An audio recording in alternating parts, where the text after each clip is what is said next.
My.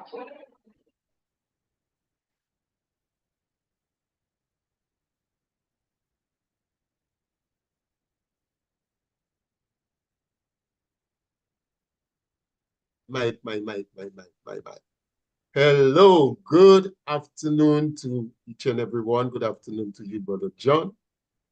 Uh, it is really a pleasure to be back with you on the Heart of the Matter.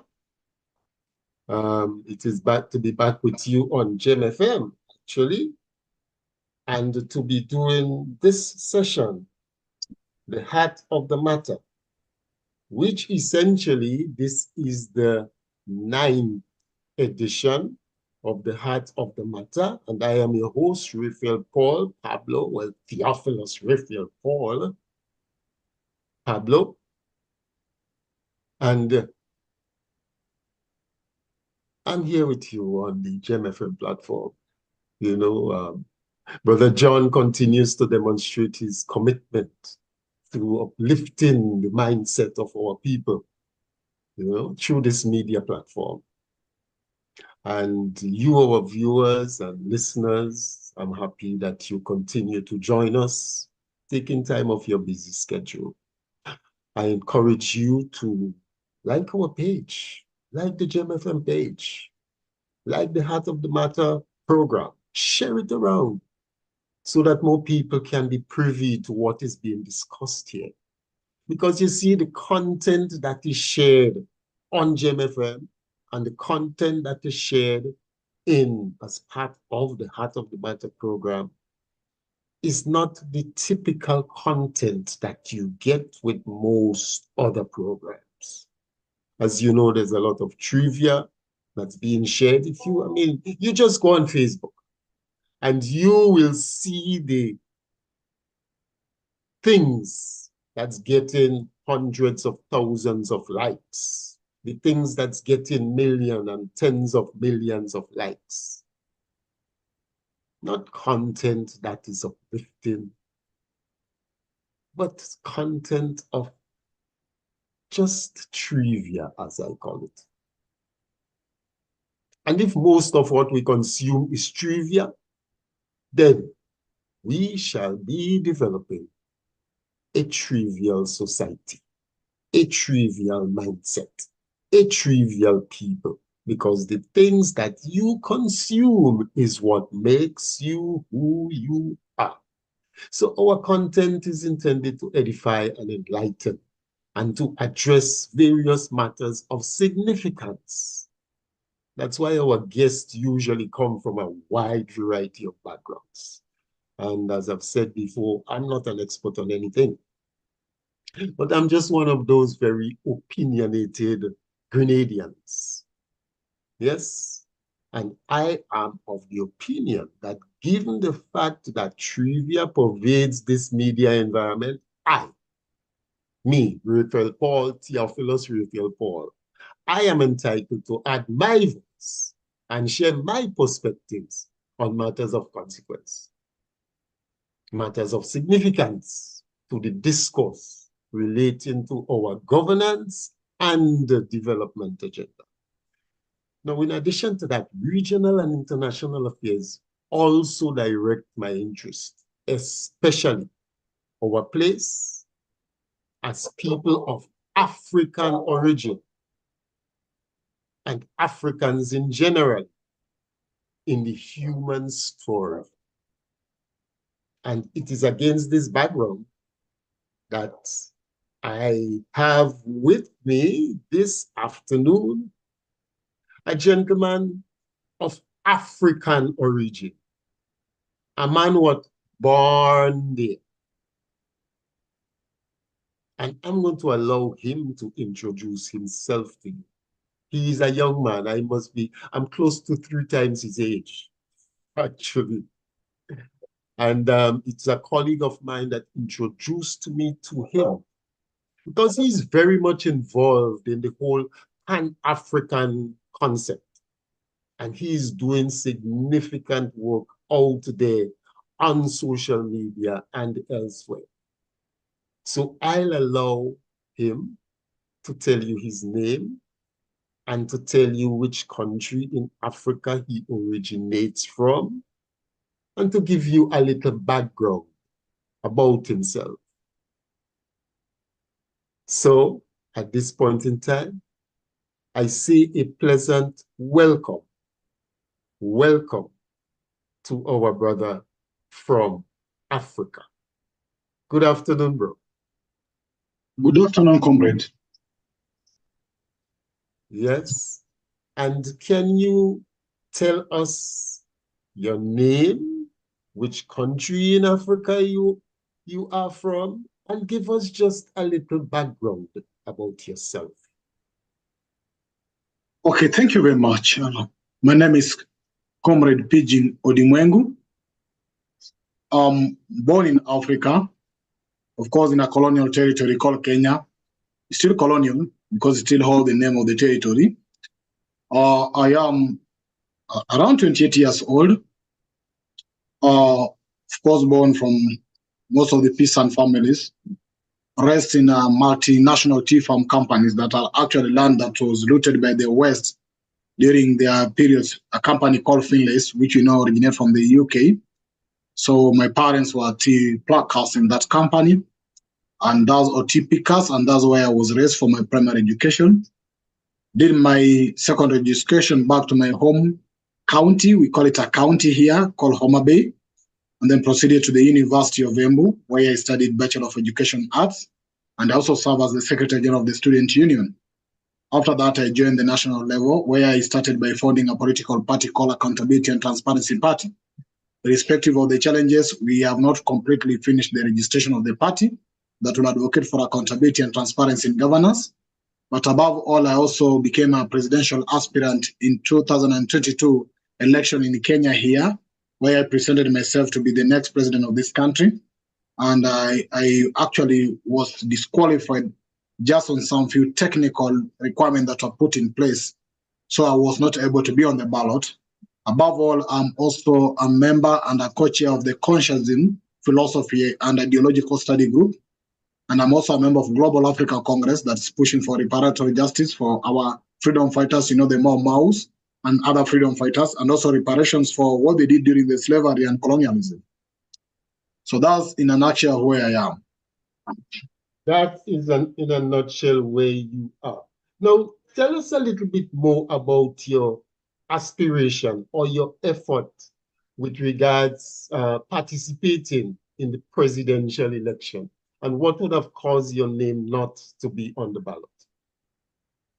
I thought that having gone close to 60 years doing an election every day and the manifestos are the same, I was not actually able to understand why the manifestos are the same 60 years down the line, and why people who appear to be qualified enough in terms of finance and either age or potential could not actually meet the manifestos or agenda that were put during the independence.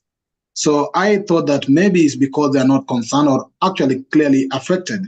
And as an ordinary citizen who struggle to make ends meet, I feel that I'm the ordinary citizen who actually being affected by the issues of this country. And therefore, I believe that by taking this step, I could be able to correct what I think has not been corrected for 60 years, to ensure that our people and the welfare of our people is actually satisfactory and satisfied. So that's why I took myself into the ballot. I feel there's people who have failed to actualize what is the vision of our country. And that's why I presented myself. So because my party had not completely been registered, because I lacked some few resources to register it fully, I was then able to go as a what you call independent candidate. So after that, actually, I presented my running mate. I was given papers for nominations, but the registrar or the chairperson of electoral board said that I must actually present the list of registered 50,000 registered members of this country who support my candidature, which of course I tried to do that. But again, he came with another rule to stop us completely. And this rule was that those names must come with photocopies of the identification card. That was technical knockout, because how do you go to a village, collect identification copies of individual, then photocopy them, return them back to the owners, then present them to an electoral body, which do not actually assure you how they're going to keep it safe, and how are they going to dispose it? So that was a requirement that came close to a day towards a week towards the date we were supposed to submit the documents back. And that's how technically I was knocked out. But I was probably the youngest in that race, and I tried my best to ensure that I make a step for change, even though I couldn't get a space to do it. So with that being the case, when is the next election due? And do you think that you will be ready by that time, that your political party will be fully registered and you'll be able to get on the ballot? Yes, the next election will be taking place in 2027, which is clearly around now close to 4 to 3 years down the line. Yes. I have gone back to ensure that I fully revive my political party. I'm in the process of reviewing the constitution currently. I'm in touch with the Office of Registered Political Parties. And I'm hoping towards, what stopped me last time is I didn't get enough resources to open or register offices that are required by law, around 24 offices, and register around 1,000 members per county. And that was more of a financially challenging a bit, because you see, I was just a young man with a vision, probably with no finance enough to accomplish the vision. I thought there would be people with finance who could come to support the vision so that you can move forward. But also I thought the ordinary citizen could try to contribute the little they have to own a political party that can give them space, especially the ordinary young and the women and other union workers. So I'm going back again. I'm trying to re-strategize to ensure that I try again for the other time. You see, winners don't give up. They keep on doing it. So that's what I'm planning. Yes, it's true. Winners never quit. Brother John is one who lives by that mantra. You know, that winners never quit. And one of the things that we aspire to do on this platform, this GEM FM platform, and with the Heart of the Matter program, is to sensitize people on issues, to raise awareness, and to help to change mindsets. And you yourself are involved with another program with your own efforts in that regard. You have the conscientism program that you have actually taken time off this afternoon to join us. So you are going to be here with us for about 1 hour. Can you tell us a bit about that program? Yes, conscientism is a philosophy and ideology by Osagafio Dr. Kwame Nkrumah. Nkrumah have it studied, and you know Nkrumah had a degree in philosophy. Yeah, so this is a name that is very well known by those of us who follow African history and who appreciate our African roots. Yes, so Nkrumah, having studied philosophy, he did analysis of all philosophies available in this world by then. But he realized that there could only be one philosophy and ideology that could fit the African setup.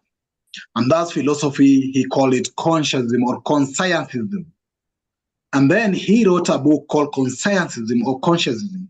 And this book was actually written in the process of the practical thing that he was doing in order to liberate Ghana. And he had a reading club of few people whom he could take to his Chester house, and they could actually sit every day and write and discuss the book on a blackboard. So he discussed this for a period of time to raise consciousness as he was checking philosophy in retrospect, philosophy and society, consciousness and development. And then that is the philosophy that we are studying called consciousness. Now, when Nkrumah actually was, you know what happened, the overthrow of Nkrumah through the coup, his books were totally banned, including this book now we are studying, were banned. Of course, there are other books he wrote, including Neocolonialism, which actually attracted a lot of attention from the CIA and the rest, that actually led to ultimate disposal of him.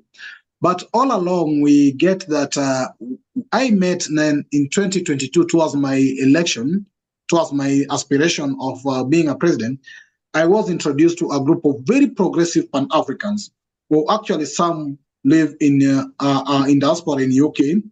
And these progressive Pan-Africans were actually doing what Nkrumah was doing then in 1950s to 60s. They was meeting in a room or in a hall in London physically to discuss the same book. So they had done this over a period of time. In fact, they had done it close to 10 years, dedicating themselves over a weekly basis to read a paragraph and discuss it extensively. Over 10 years. This is what these progressive Pan-Africans did.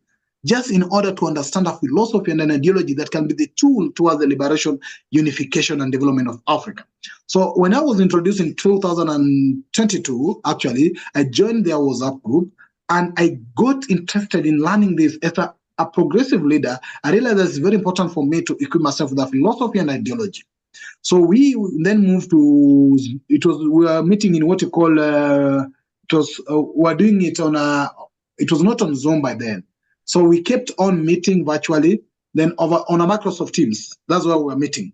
Then that reading of the book ended by around January 2023 or February. Then I told them that it's need now for us to open this reading to more Pan-Africans. Then we moved to Zoom. So we started reading again via Zoom. So we meet every Thursday, read a paragraph, and discuss or share our thinking in order to build proper critical thinking and consciousness.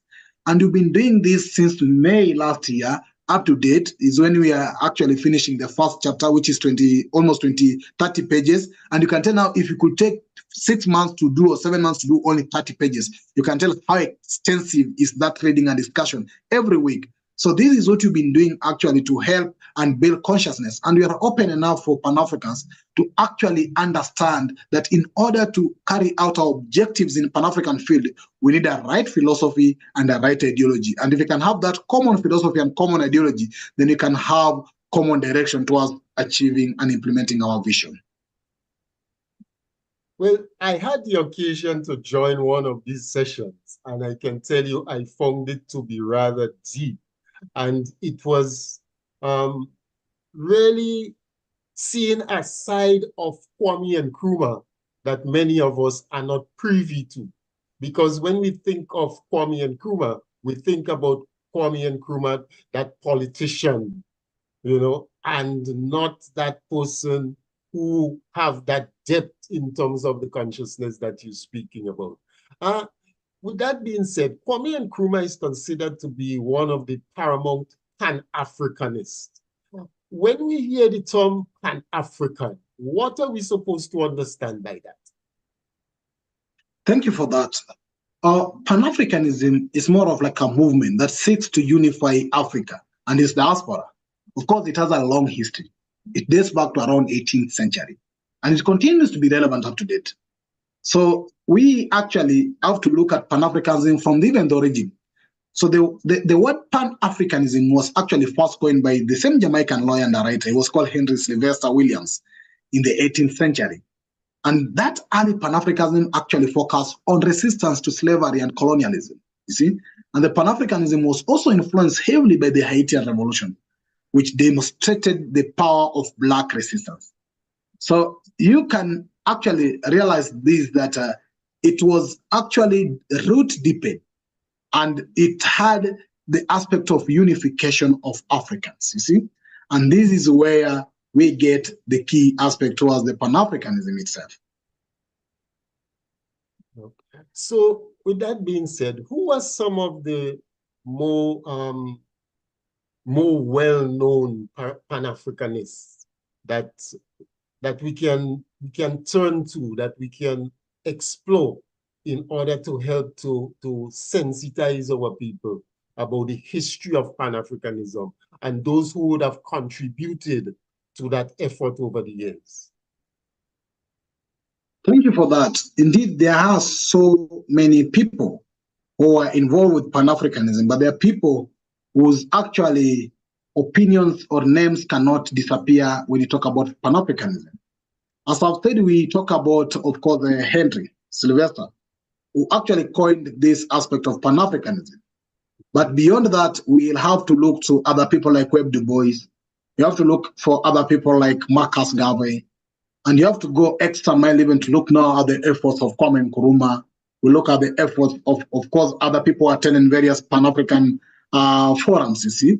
We had the Pan-African forums that took place for several years before and several occasions, if you can recall very back, that we had the first Pan-African conference that was actually organized in London, and this was organized by same Sylvester Williams. And among the delegates, we had even people like Webb Du Bois, we had Samuel Coleridge Taylor. And there was also another Pan-Africanism that was organized between forums that were organized between 1919 to 1927. And it involved a lot of people. Like in 1919, it was in Paris, that was organized by also Marcus Garvey. There was 1921 in London, Brussels. There was 1923 in London and Lisbon. There was 1927 in New York. And Marcus Garvey, Webb Du Bois played critical roles in some of these organizations. We also see the Manchester Pan-African, the 5th Pan-African Congress, that was also attended by Kwame Nkrumah and Jomo Kenyatta, part from Kenya. And there are other organizations that also came in, like the Organization of African Unity, that was in 1963. Though it was not technically a Pan-African conference, but it had an instant and significance towards the Pan-African journey. And other gatherings have been taking place, as you know, from 1974, 1999, in Kampala, Uganda, 2014, in Johannesburg. So all these have been actually incidences where the organization of Pan-African forums have been taking place.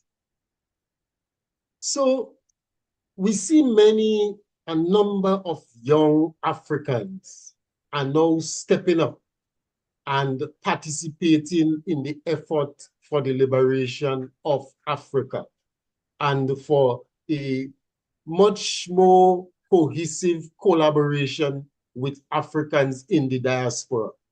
Apart from yourself, are there any others that you can point to that is really on stream like you are in terms of that kind of outreach and in terms of that kind of messaging?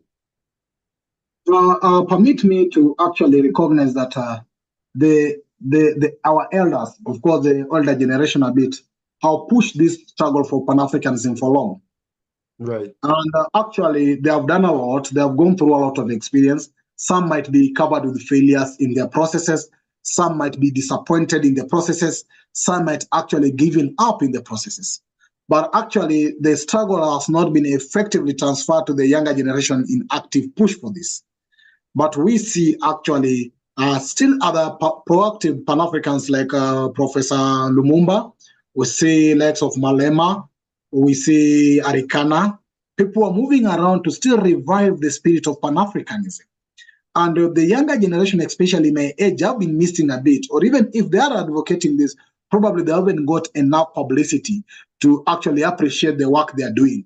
And I think it's very important that we have intergenerational discussion and conversation on how actively we can put the younger generation into the limelight to share the Pan-African spirit. Because actually, as where we are today, the agenda or the fulfillment of Pan-African vision is to the advantage of the younger generation and their generation to come than to the older generation who have tried their best up to this particular moment. So it's a matter of time that some of my fellow younger people, is a challenge to them, that we must think beyond a village, beyond a region, beyond a country, to think in globe, in African perspective, and beyond Africa, to our brothers in diaspora and in Caribbean. Because that's what makes the next generation, and that's what defines the success of Pan-Africanism. So it's a matter of us to come in. Speaking of the Caribbean, I live in the Caribbean. Brother John is from the Caribbean, but he's presently residing in Canada. How significant would you say is that relationship with us out here in the Caribbean or in the West, as it's generally called, to the whole Pan-African struggle? The history of our brothers in Caribbean is the darkest part of our history as a people. Because it actually reminds us of the dark things that were done to us as a people. The separation of a mother from a son, a husband from a wife, and a family. It was actually the bitter thing and the worst thing to happen to us as a people of Africa. And it's not that, as it has been said sometimes back, that some of our leaders sold our brothers to the Caribbean. It must also be recognized that some actually tried to refuse or reject this. But the pressure that was compelled on them was maybe so superior, just the same way colonialism was not by choice, it was by force. And we must recognize also what they went through in the transatlantic ocean. Is the worst history that nobody wants to talk about. In fact, those who did it are not ready even to pay for it or even to talk about it. But it's a thing that we can never forget. It's a thing that we must always keep on the limelight and keep remembering.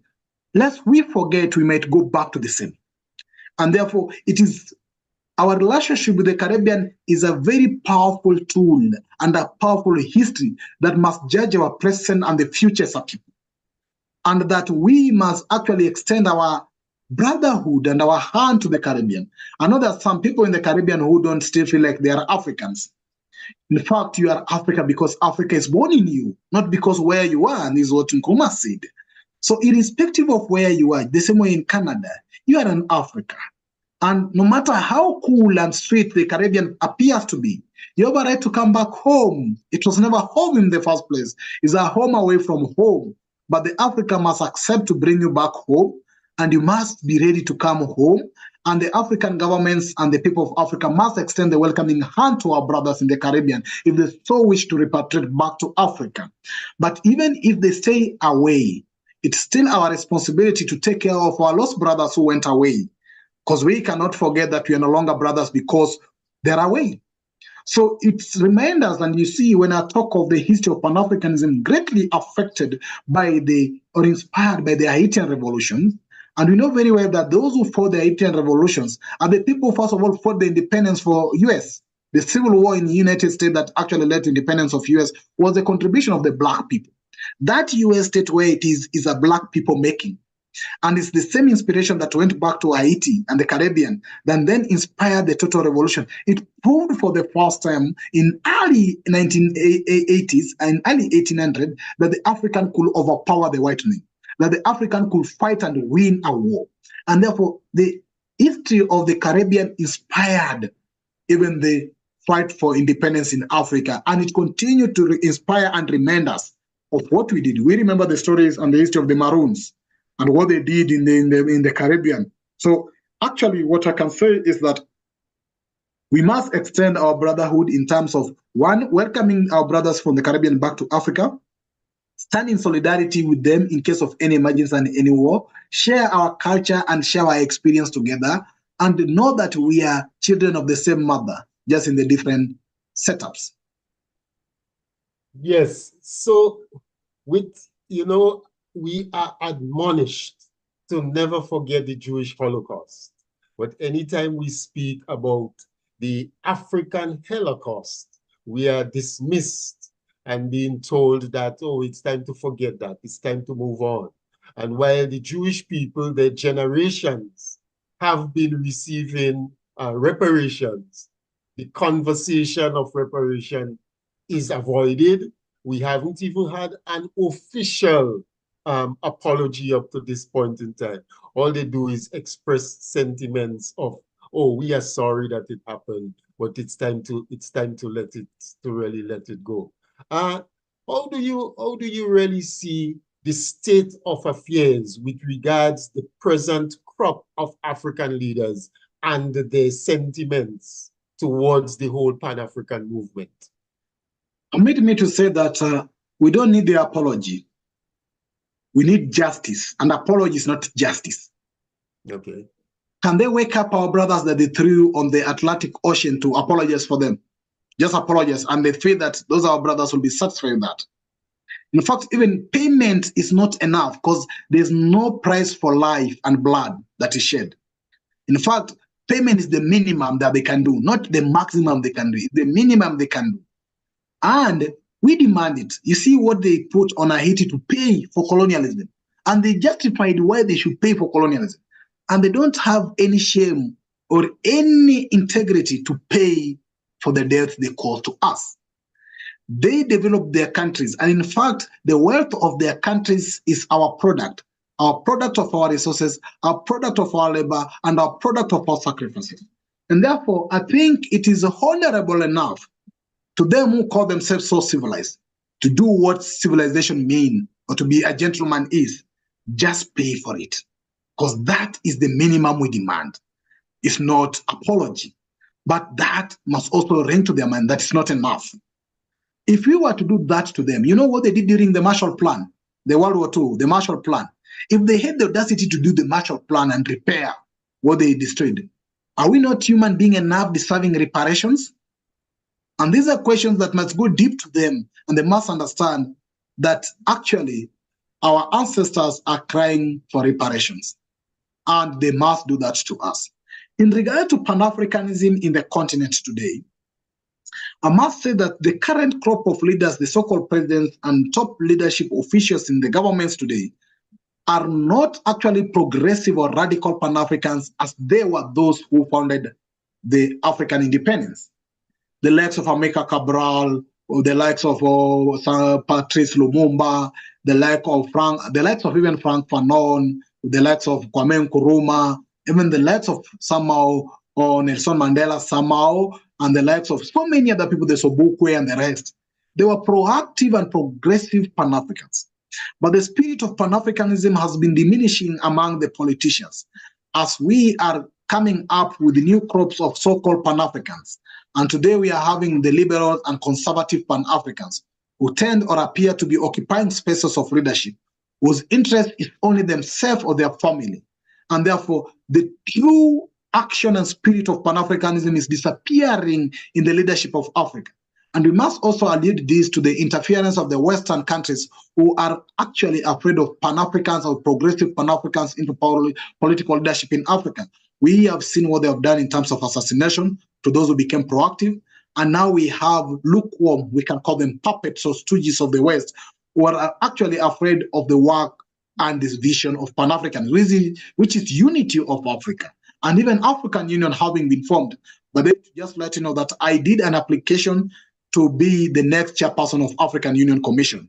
And I did that and presented it to the president of my country, even though he hasn't called me so far, but it's an extension to show my interest also to be the AU chairperson, because I believe that the mandate of unifying Africa, liberating Africa cannot wait up to 2063. If it waits up to 2063, it will be over 100 years just to unite yourself, where the US never took those 100 years to unite themselves. It was just more civil war and they united. I believe that the unification and the total liberation of Africa is now. It was now in 1963, and it cannot be in the next 40 years in 2024.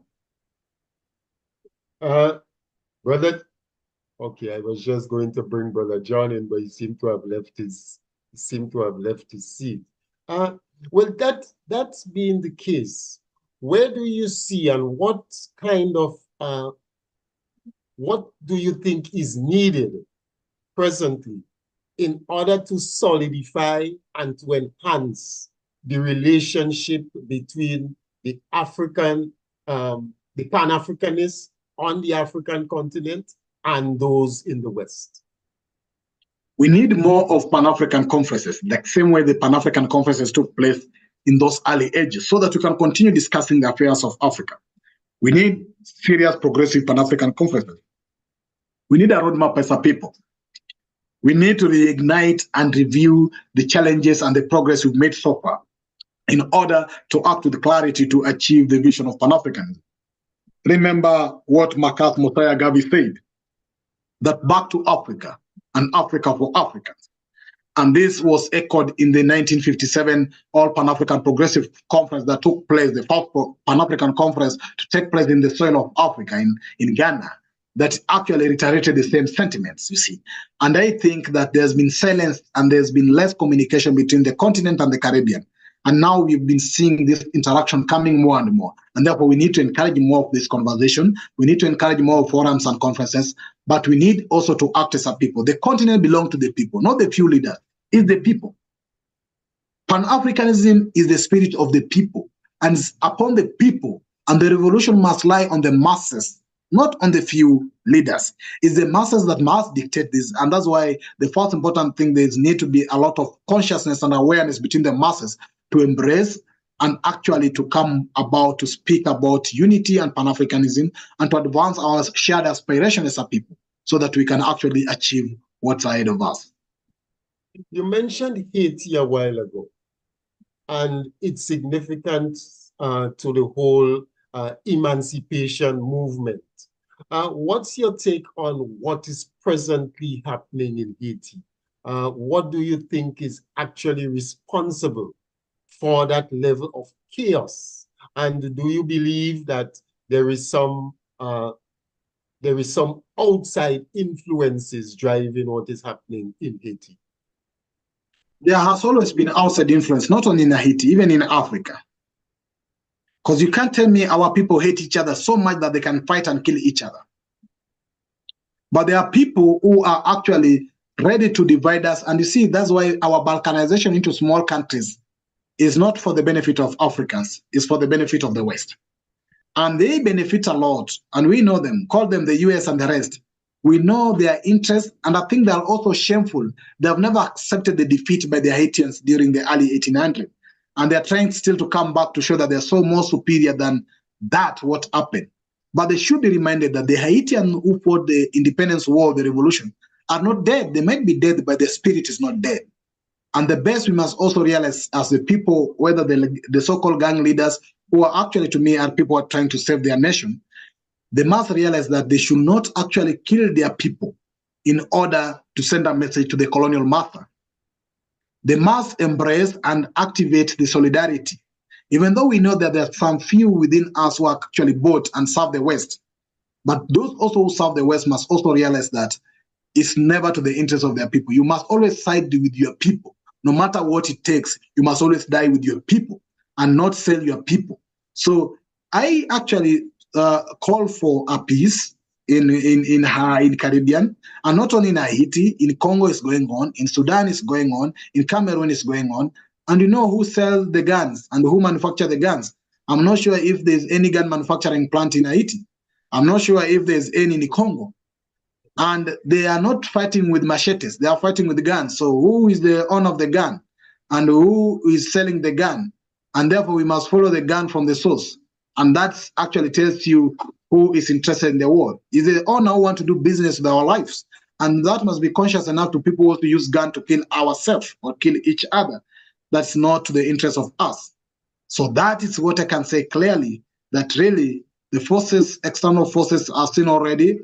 They are not even ready to accept the humiliation they got many years ago, and they still want to come up to cover up for this. We know the exploit resources. I just got a review of a video of how many companies that are in Haiti, including Coca-Cola, Pepsi, and the rest.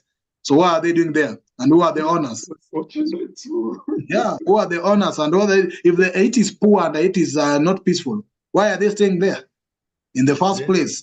So that tells you really who is behind these wars across Africa, even now what you're seeing in Palestine, and what happens all over.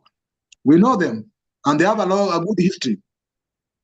And interestingly, the workers in Haiti, they had a protest in order to get a little increase on the wages, and the authorities came out and were very violent with them. I think in defense of these big companies. Yeah.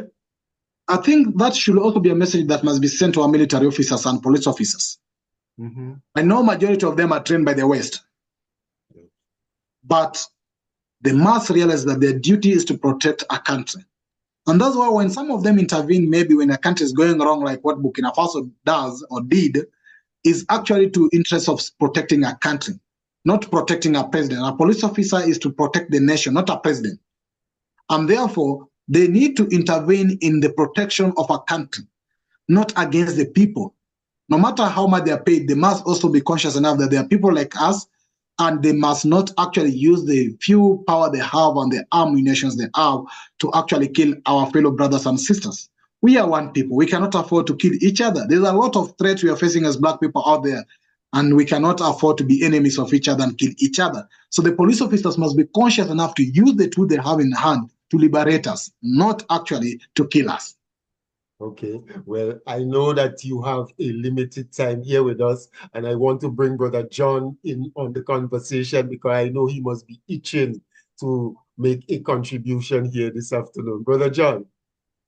Yes. Good evening, comrade. Good evening. It's my pleasure to be sitting here and listening to you with a wealth of knowledge on not only your country, but the world and wherever Black people are settled.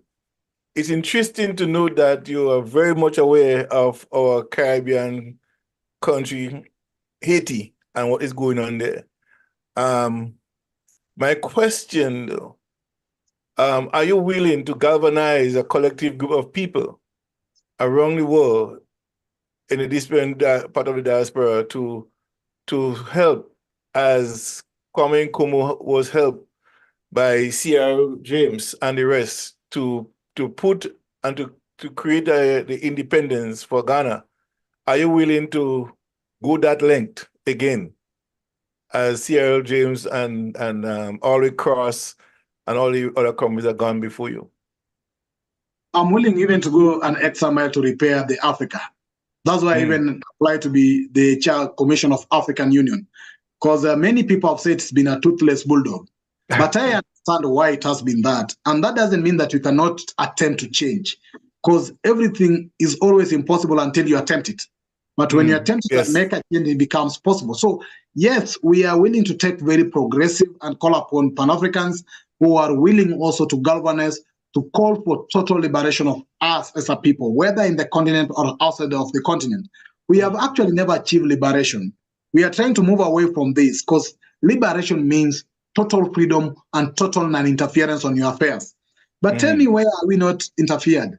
Even people claim that the independence we got was just a flag and an anthem. And probably it's true. It might be a flag and an anthem. We moved from colonialism to neocolonialism. And what goes on is our black brothers now serving as masters of the white. And this is very painful to us as a people. So we are being ruled again by our people through proxies. And it's upon us to fight to our best. There's nothing impossible. I'll give you a story of our Mau people who use a machete to get into the forest for 7 years fighting a white man with a gun and helicopters. But they never gave up. It was the consistency and the commitment in them that actually made them succeed at the end of the day. So we might feel inferior or powerless, but indeed, if we tap to our inner power, history has shown us that the Haitian Revolution was successful, and we can do the same.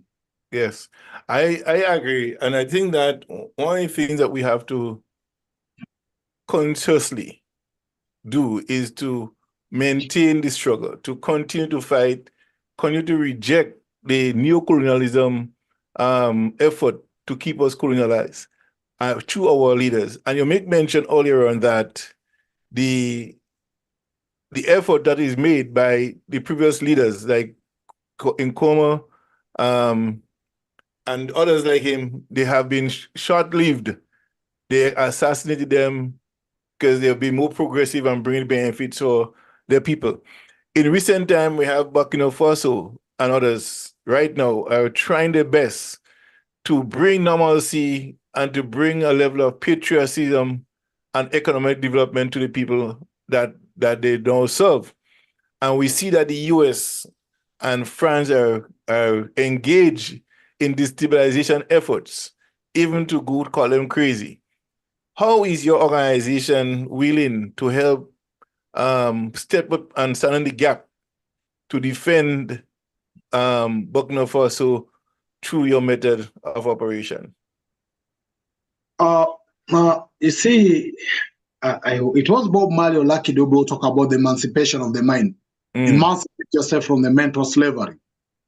Right. In reality, we might have been physically free, and what Chancellor Williams talks about in the destruction of black civilization. But we are voluntary, mentally enslaved. Voluntary. We are voluntary, think that it's the way through can solve our problem. And I know it's a clear solidarity support to stand with people who are actually trying to liberate us. And as you all know, that our current setup as a continent is not towards our liberation. And therefore, we need a change in mentality and thinking. And that is what Sankara said, that it took the madmen. So when the West call you mad, it means you're doing the right thing. It means actually you're doing what's supposed to be done. Because everybody who is comfortable with the system today is the person who is mad, not people who are trying to change it. But it seems the mad people see the other people mad more than them. But if it makes madness, then it's good to all of us to be mad to make a change, you see.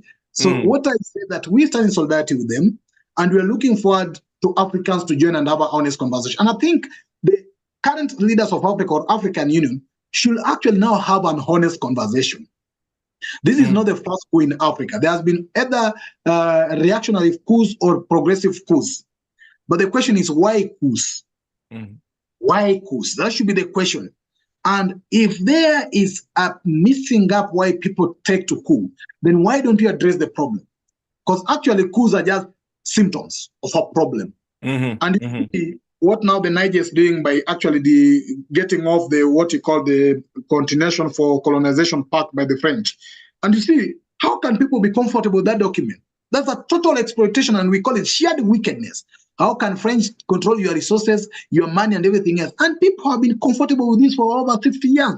So I think people must not actually criticize any progressive forces that are, or challenges that have been taken, or steps, but we must sit down and have an honest conversation. Because if we don't have it, we are prone to face the consequences. And you see, if you can also call, some of these coups have been bloodless coups. I'll ask you a simple question. How many lives are being lost during the so-called democratic, peaceful transition of election to election? Many people die. Many people die than what takes place in this other side. So the question is, and that's why we call the solution for Africa is a united government, a united African government. Because if you're balkanized like this, they get a space to come in and loot your resources today. And our balkanization do not serve to our base benefit. For example, I'll tell you another simple question. A Lesotho or Swaziland with a population close to 1 million, if they go to negotiate any economic deal with China, where is a win-win there? Look at the population, look at the economics of index. Then maybe Lesotho will say that you are opening our market for China, and China is selling you are opening our market for Lesotho. What will Lesotho sell in China? And how much will China use to take the resources in Lesotho? So these are part of the conversation that I believe we must have to ensure that we have a constructive discussion, not criticism, but a discussion, so that we can have a way forward. Right. I agree. Because one of the things that often happens is that our resources, big or small, the colonialists seems, or the imperialists seems to plunder it and use it for their own benefit and make us feel inferior. Africa is not poor. Africa is rich. Haiti is rich, but the people are poor, right? And that is the thing that we have to, that I see is happening in Burkina Faso, the development and the transitional government procedures to ensure that economic power return to the people so they can benefit from their own natural resources and not that of the foreign government. So Pablo, back to you. Oh, well, thank you very much, Brother John. And I really want to say how grateful I am to have our brother Pigeon joining with us here this evening to have this conversation and to share with us what is really taking place, what the situation is, what is required in terms of a serious Pan-African agenda between Africans at home, Africans on the continent, and us Africans in the diaspora, and to speak about the situation in Haiti. Now, you mentioned about, and we have been keeping tabs on what's happening in Africa, and we see that Niger, we see that Burkina Faso, we see Mali, they have taken matters into their own hands to take charge of things. And we have seen that ECOWAS, which is supposed to be a grouping of African countries to look after the interests and welfare of the African people of that region and the economies of that region, we see that they have sanctioned them and they have more or less been taking a position that one may consider not in the best interest of these countries. But these countries have continued to resist. What can you say about that relationship between these countries and ECOWAS, and the kind of what would have caused ECOWAS to take such drastic sanctions against Niger that really begun to bring the kind of hardships that the people were experiencing? I'll term it as a symptom of denial. You know, when you're going through any stress, the first thing you do is you deny. It's always the first mechanism. Maybe you deny somebody has not passed away. You first of all deny. You go in denial. And the ECOWAS went in denial. But you see recently, in fact, Nigeria opened their border with Niger. It's the same way Putin was telling the US that you cannot ignore China. Because if you ignore China, you don't have any base for you. So there are some things that are actual realities that the first reaction can be actually symptoms of denial, or actually instruction from the West to make you react. But at the end of the day, the ECOWAS must realize that those in Niger and Burkina Faso are Africans, not the whites. And it's their responsibility to take care of the welfare of the Africans. Unless the Africans are suffering there, they need to intervene. But if the people are seeing some progress, why do you have to intervene? Honesty call upon defending what is right. So what is injustice? I know the processes. Democracy is just a simple system. It's not what inherited. Why do we have to defend it in the first place? You see? So, and in fact, there's no democracy in Africa. I'll tell you for plain. The doctrines of democracy is never followed in any democratic. They call democratic process, which are never democratic in the first place. There's no any elections majority in Africa that has ever been fair. And it must be observed by the West to say that it was fair. And no African country go to the West to observe the election and call it fair or clean and whatever. So basically, what happens to our context is that the West Africa and ECOWAS were acting in denial. But it's true, and I appreciate they are coming to their senses. There are some realities that you have to accept, no matter how hard you try to object or reject them. And if they go in the same direction as the Burkina Faso actually threatened, they'll walk away from that ECOWAS, and I've said they will do that. Because why do you have to retain something that does not serve the interests of the people? At the end of the day, we must know that we come to power to serve the interests of the people. And if the people are suffering, why do you have to retain power? The welfare of the people is our supreme law. And above all, I must also express my disappointment with the Kenyan posting to lead a mission in Haiti, which to me I see as actually we call them the white man in the black color.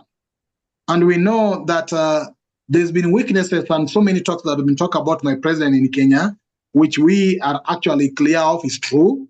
And we must also challenge him to be honest enough to the people of Africa, must appreciate the history and the past of people of the Haiti and the Caribbean, and must actually always work and defend the people. I know the gangs are also doing something so harmful sometimes by killing so many people there.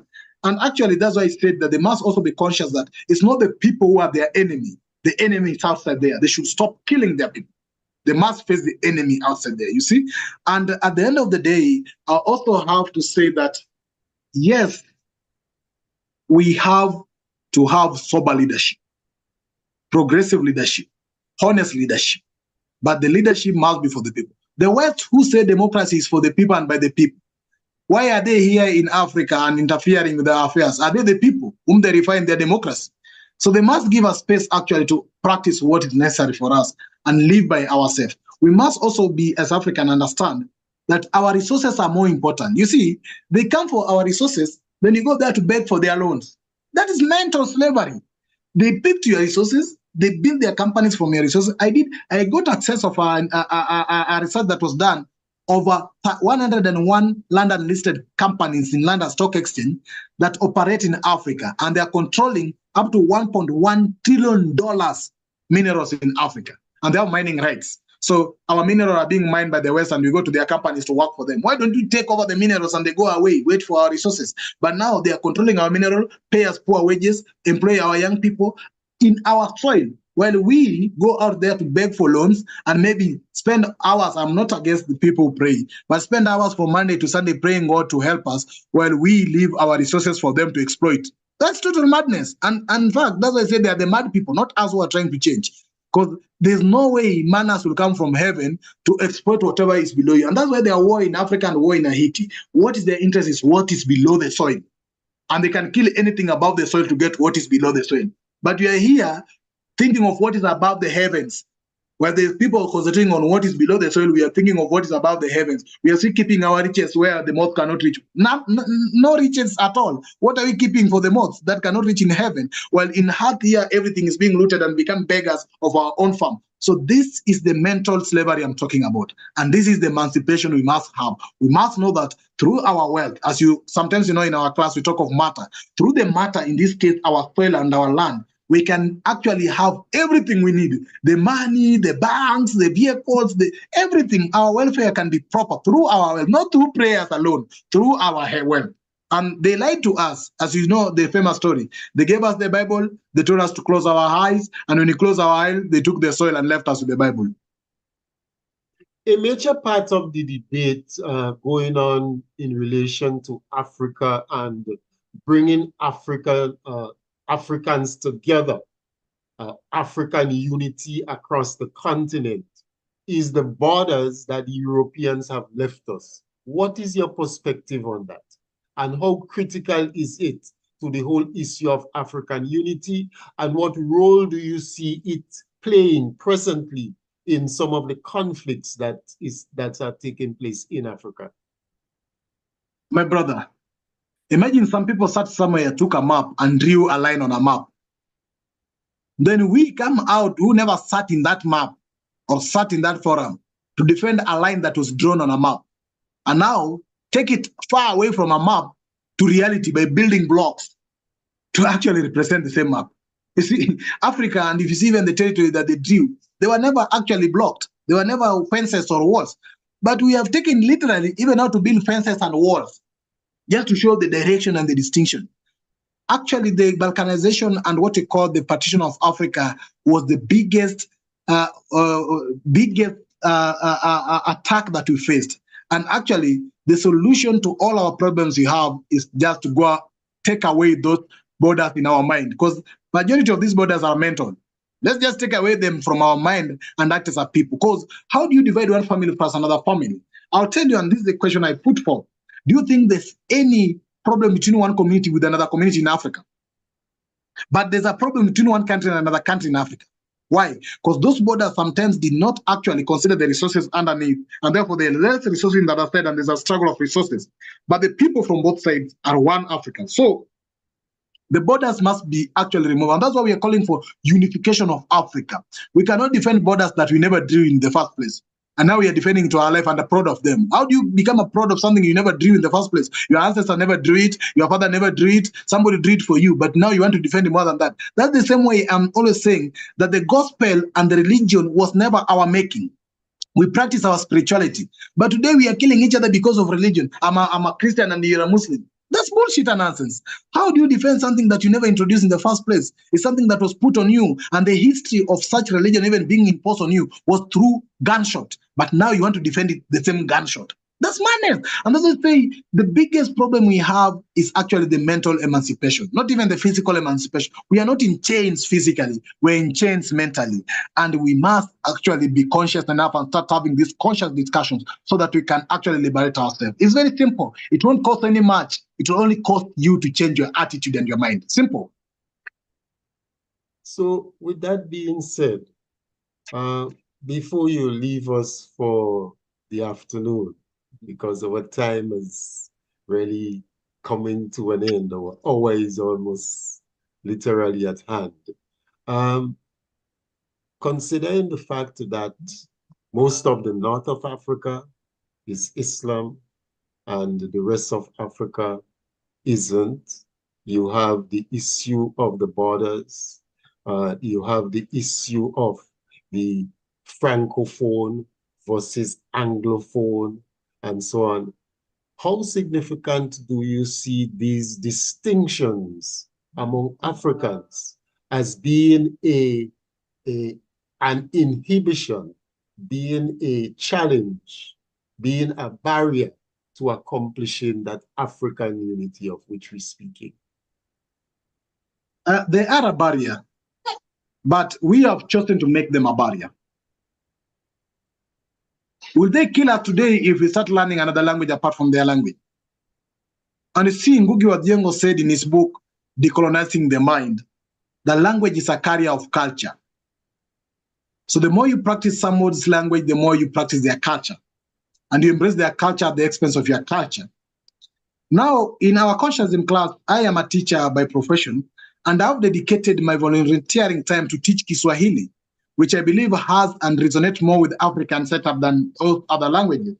And I do it every Tuesday, 6 p.m. GMT for free, just to contribute to the conversation of unifying the continent via language. And we must realize and take conscious steps. The Chinese are now learning Kiswahili. Why are the Caribbeans not learning Kiswahili? The whites are learning Kiswahili. Why are we not learning Kiswahili? Because they know the advantage and the value and the power of language. But we are languishing here. So let's have a program where we can teach Kiswahili, for example, to all Africans, both in the continent and outside the continent, so that we can start uniting. Because that is the practical unity aspect. When you can speak one language is unity. When you can have one telephone line is unity. Today we have so many telephone lines all over. When you can have one currency is unity. Today everybody has their own currency. Why don't you have one currency as a continent, you see? And that currency will be backed with our mineral resources. It will be the strongest currency ever. Why don't you have one common government? Why don't you have a free market for all of us? Why do you have to impose visa from the next neighbors? And now you have a visa free from UK to Kenya or US to Kenya, but somebody from Ghana to Kenya must pay visa. What nonsense is that, really? So these are things that can be done by just a pronouncement. They don't need years to be done. It's committed people can sit down and say, now we are doing away with this. And just by that pronouncement is over, because even the imposition was just a pronouncement. They said, we are putting this, and that's how it came in. So I don't think it's very hard to overcome them. It needs commitment and a will to do them. But that will also has to be pushed, because we know today there are so many negative forces that are acting on the continent, the positive forces. Therefore, the unity of positive, conscious thinkers must be very important in order to fight this. It's not one-man fight. It's both conscious people coming together. You see, I'll give you a practical example that I do give people. There were never 100 missionaries. In their so-called setup and their stories of Jesus, he only had 12 missionaries. But today, everybody is a religious person, is a bishop, is a pastor, is a missionary on his own self.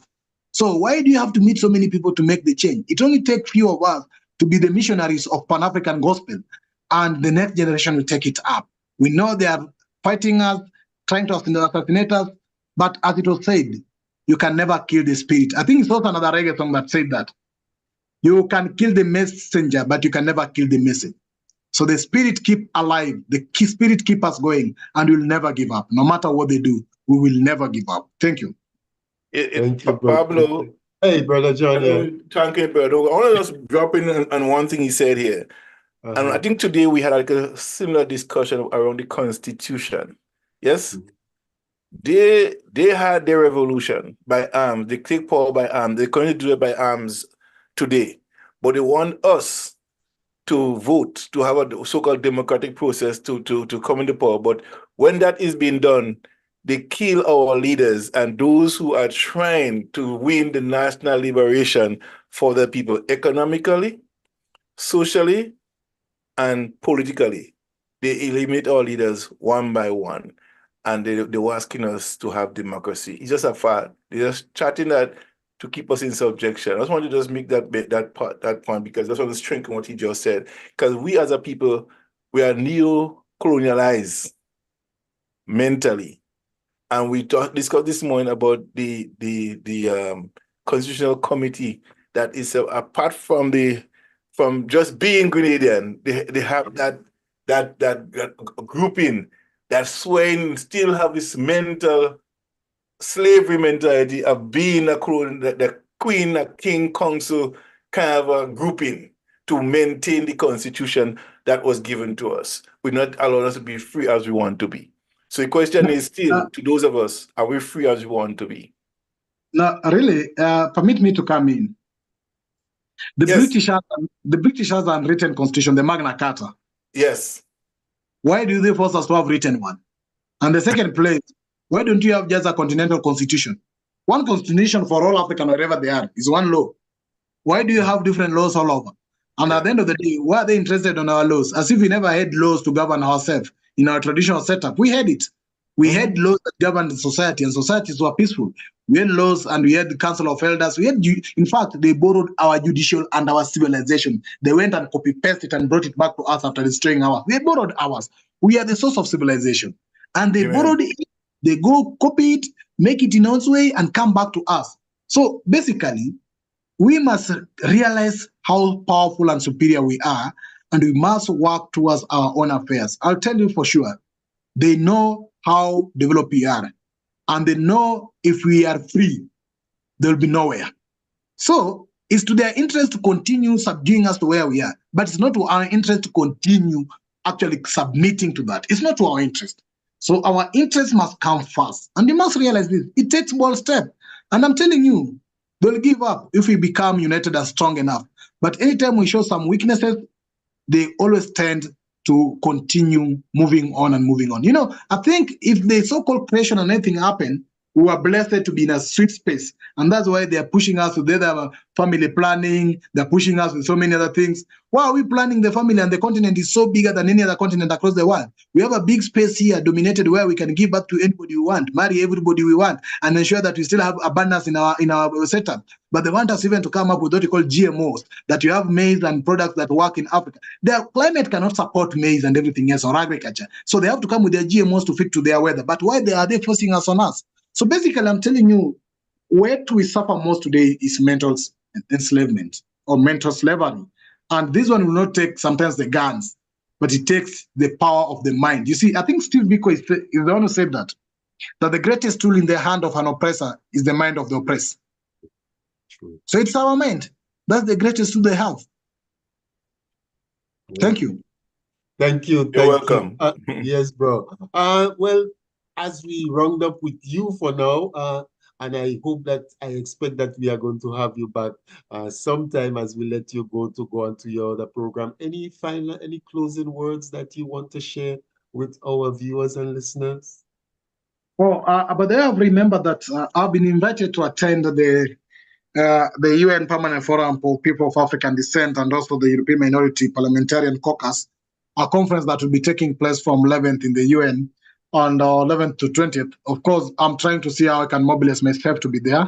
It have to take some coins and some amounts that's actually beyond my reach for now. But I know the solidarity will be there and our speech will be there so that we can share if I can be able to reach out to that conference.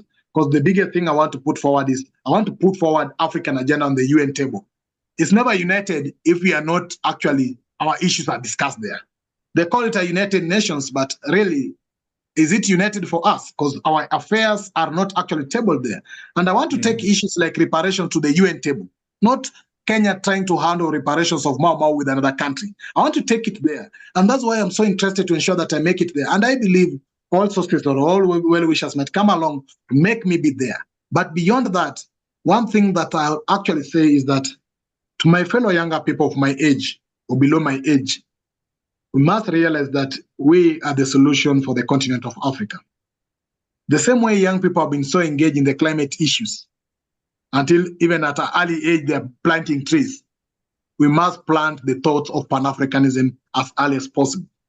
We are working on what we call Pan-African Solidarity Fund, where we wish that Pan-Africans and Africans can put their money to set up Pan-African school, Pan-African hospitals, Pan-African roads, and build the welfare of the people without depending on the government.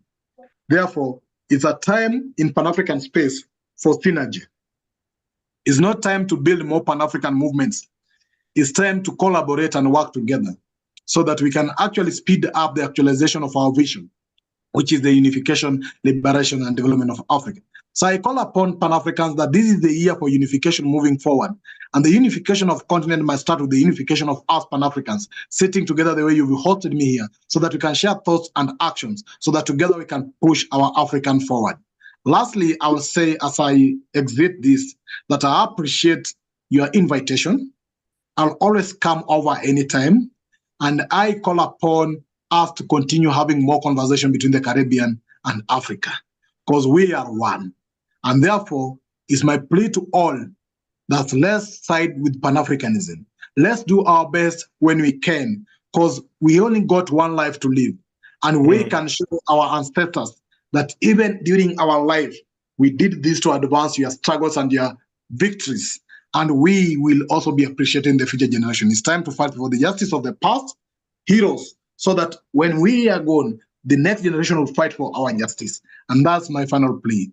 Unity is our strength.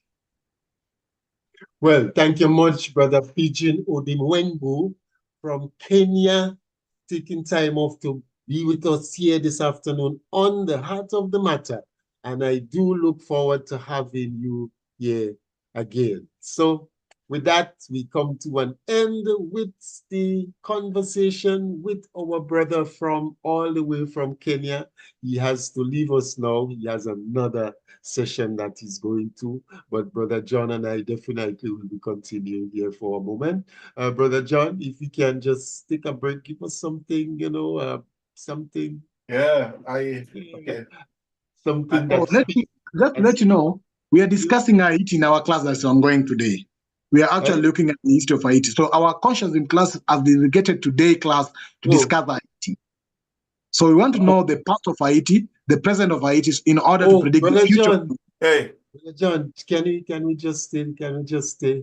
No, just stay. Yeah. Yes, I was saying that our conscious class today is discussing Haiti. Yeah. And we want to go to the history of Haiti because many people don't know the history of Haiti. Okay, right. So you want to, we can continue here and share, and you share your, right. Wonderful. So, Brother John, we have a connection. We are connecting with the other session. And we continue the conversation is because there's a number of people have been on that platform with them already before, and it's some serious conversation taking place there. So I've been invited to speak at one last year. So okay. So Brother Pekin. Yes. So thank you very much. You are welcome on the other side if you wish to come. But we are actually doing a clear analysis and teaching the Pan-Africans to know what Haiti is. Because if you can't understand the history of Haiti, you cannot appreciate where they've gone for, and you cannot act properly in regards to your intervention. So thank you very much, and I'm looking forward to having you more and more in the coming future. Right, Roger. Yeah, definitely. Yeah. Wow. He's left. Okay. All right. So, okay. So, Brother John, he's left us actually. Okay. So yes. So let's I think he was just raising the awareness and putting the information out there that these sessions do take place. As I said, I joined them and they were discussing this book from Kwame Nkrumah, Conscientism.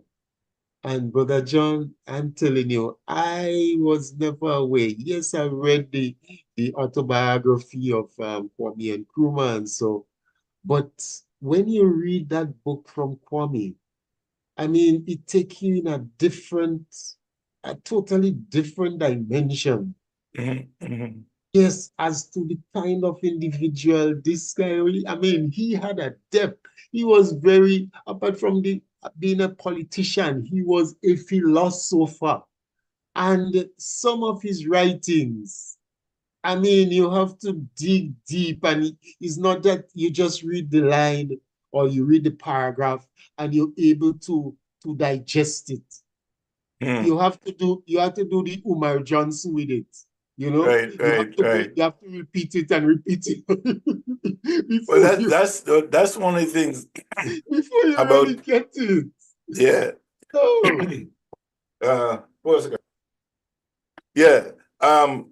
See, our people are so climatized to westernization that we are afraid to step out of the comfort zone that we are in. Can you imagine for a moment if all of African descent here, who have all the wealth, all the knowledge, take up and go back to Africa, what this place would be like? And everything that is there that the West wants has to buy it from Africa at their price. Think about that for a moment. The impact that they have on the economies of the Western world. I'll take you down a different road, right? That even if you have that level of migration, okay? But in addition to that, okay, those of us living in the West out here, those islands that are majority of African stock, come to that consciousness as to our identity and how critical it is in the context of human history and our contribution to humanity and the development of the human being, the development of society as we know it, the development of the value system that is given to or that we teach come from other sources when we see these people having been to Nubia, been to Egypt, been to Ethiopia, to learn those things, and then they become the father of it, you know?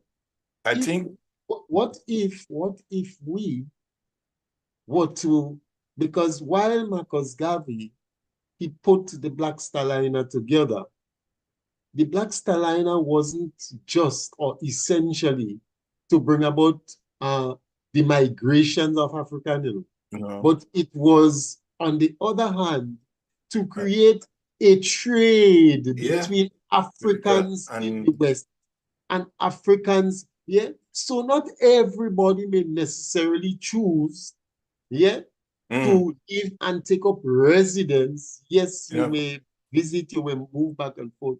But if there was that meeting of minds, whereby all of our resources, the resources that we expend on other things, that goes into the pockets of the other ethnic groups, that it's used for our own development. And in the same way that we sit down, because oftentimes you hear us when some little thing come up and so, oh, Black people is the worst people and Black people are good. And the person, sometimes the person that's saying that, they're more melanated than me, Yeah. Well, it often happens. Let me tell you something. Look at what we're facing right now, right? In Grenada. Certain elements within our society want to demise revolution that was embarked on a sort of a Pan-Africanism sentiment. Yes? Look at the achievement and the relationship that was cultivated for the 4.5 years from Africa and Grenada. African Liberation Day, the prime example, right? How much African leaders during the period of time that came to Grenada compared to now? You understand what I'm saying? Grenada was the leader. The solidarity. Peace that was extended. Yes? The solidarity with other liberation struggles. And leaders. Very strong, and leaders were Mozambique, Namibia, Angola, right? All of those African nations who was in power at the time was friends of Grenada. As a matter of fact. Without continue, Maurice never did a speech without speaking about the solidarity element, the relationship with the struggles in Africa and all of that. He never spoke without addressing those issues. Exactly. Sensitizing the population on these matters. He never did. Always. And if you check his speeches are replete with these kinds of pronouncements. As a matter of fact, it was Grenadian government that led the charge in giving South Africans a Grenadian passport to travel worldwide. Yes? Today, in our society, in those so-called, in our community, and if under this government might be a different, right? This idea of giving a passport without money to persons to move freely, they would not do that.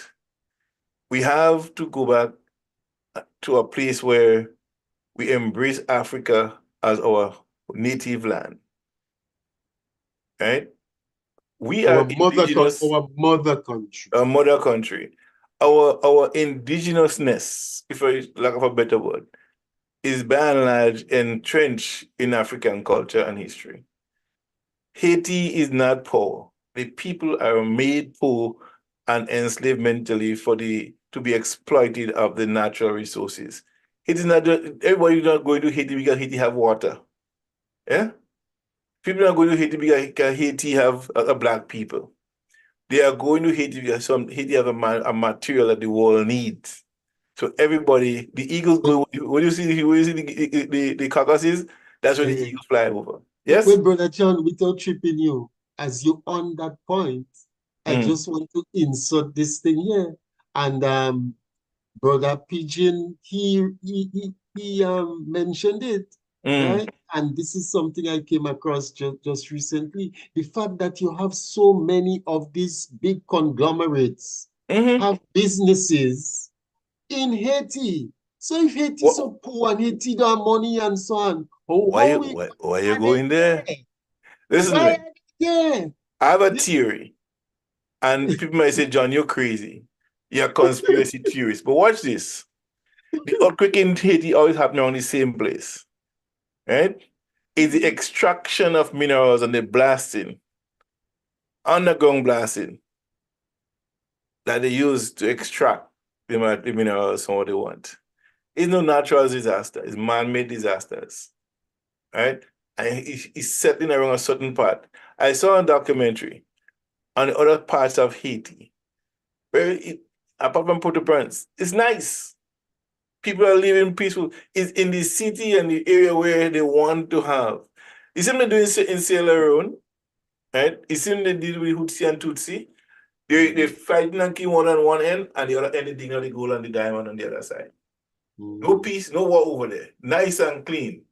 But they make them fight on this side of the city and they walk in. They're shifting people from one side to go on the other side to work. And some people killing themselves on the other side. They do it in the Congo. They do it in Nigeria. They do it in Ghana. They do it everywhere. So I was asked the question recently, and I regurgitated the question to somebody else. Where is a native land? Native, which part of this world that these people are native to? That they have not gone there with somebody living there already. I live in that there. Somebody maybe to answer it. Where is the native land for our colonializers? Where they are, and where they're going to, where they have been, and where they are settled. It was not belong to somebody before they settled into it. So that's what they do. And the thing, they see, the Bonadra make some points there, serious stuff, right? Our people, by and large, are prone to praying for pie to drop from the sky. There's no manna coming from the sky anymore. That day is done. Yeah? Everything you want is here.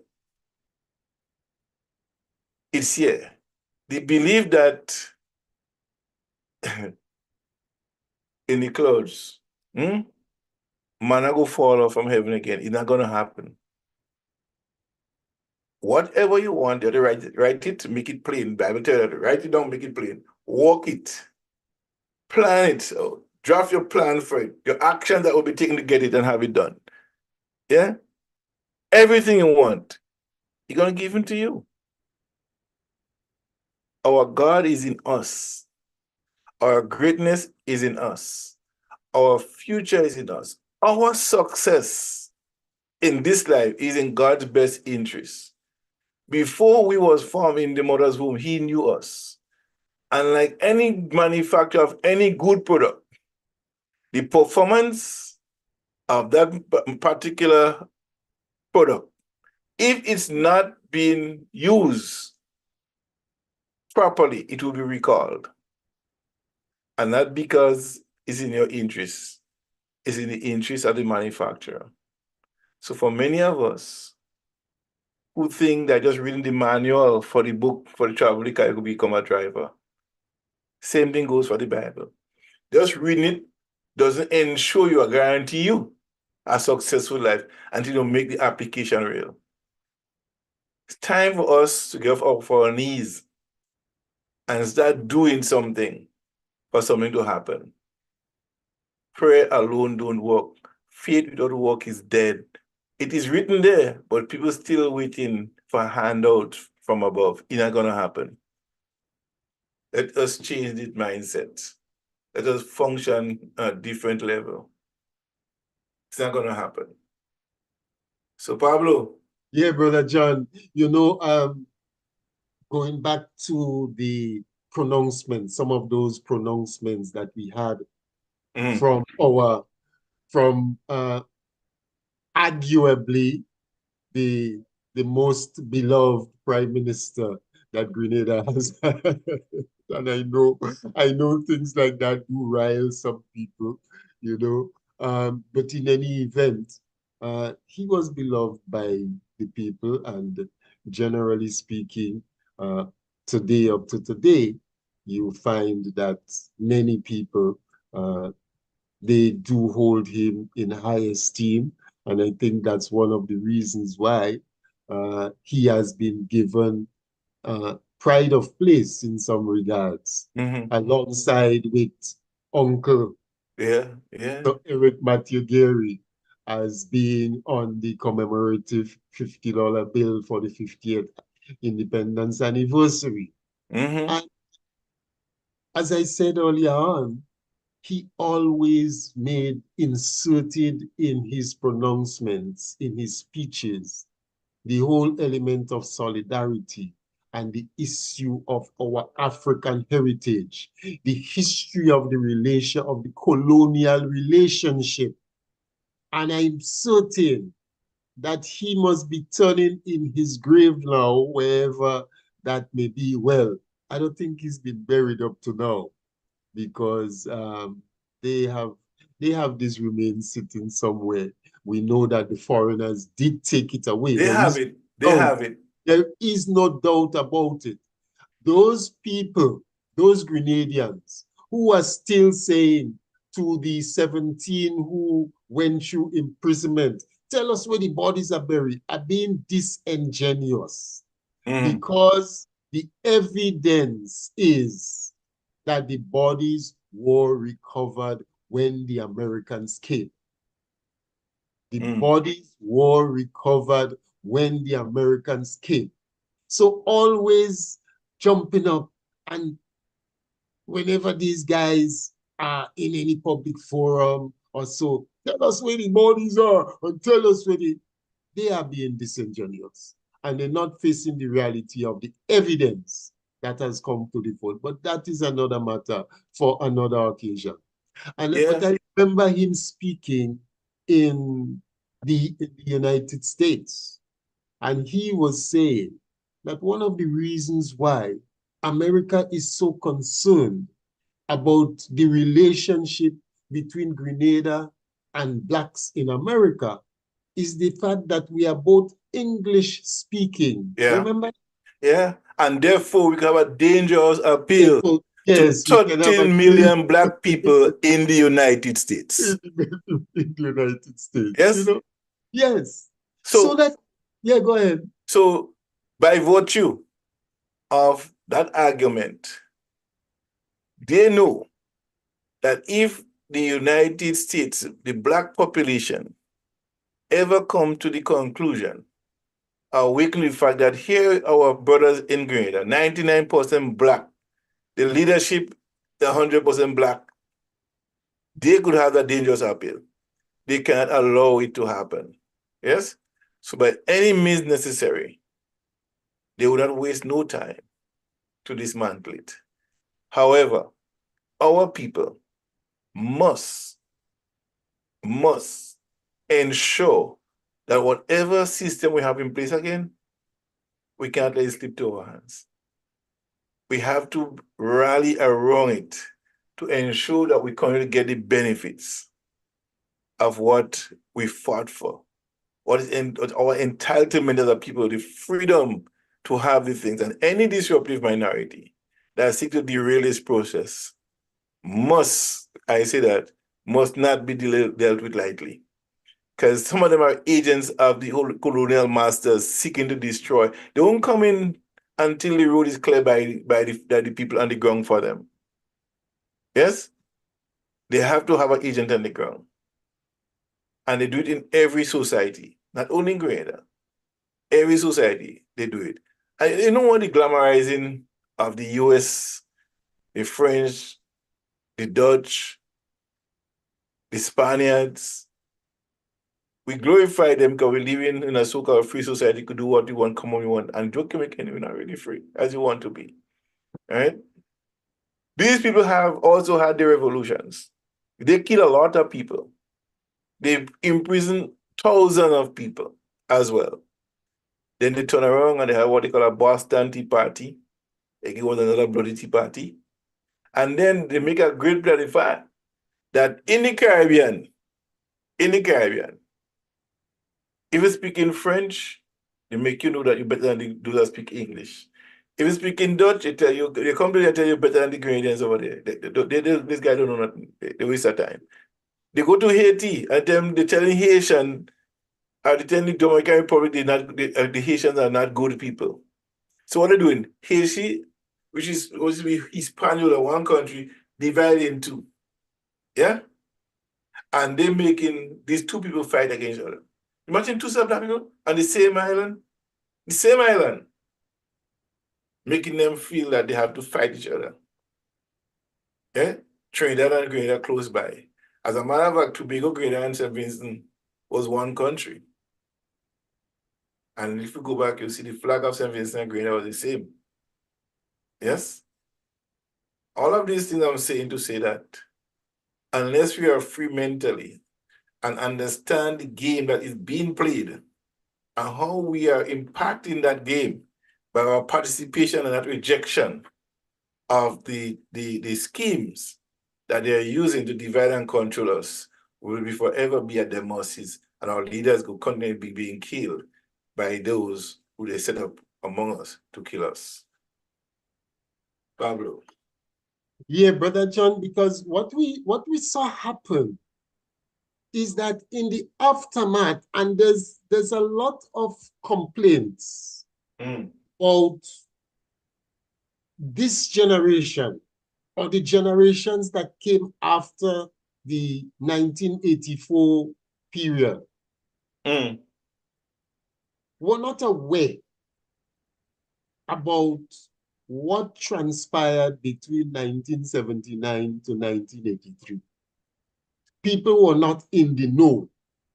And there's a reason for that. And we need to keep reminding people why this happened. Because after the fall of the revolution, there was a concerted effort to erase from the minds of the people everything that was associated with the revolution.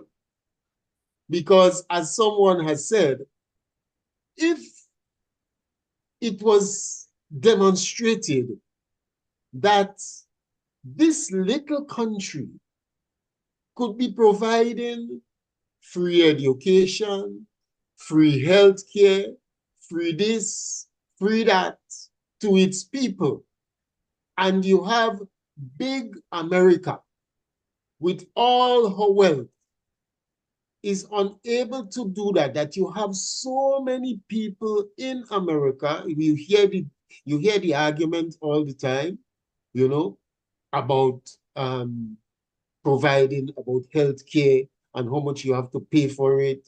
And then there was this bill that that Obama brought, which they call Obamacare, and the Republicans are always looking to turn it back and so on. And you have this battle going on.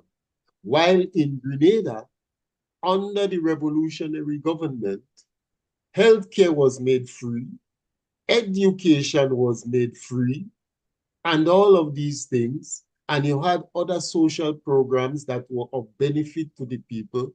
There was a national literacy program whereby many of the people who Gary had fought for and brought benefits to them from the plantation had brought economic and other social benefits to them.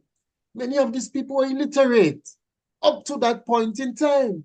And it was the revolution who had a literacy program that enabled some of these people who were good church-going people, but they couldn't read the prayer book that they had.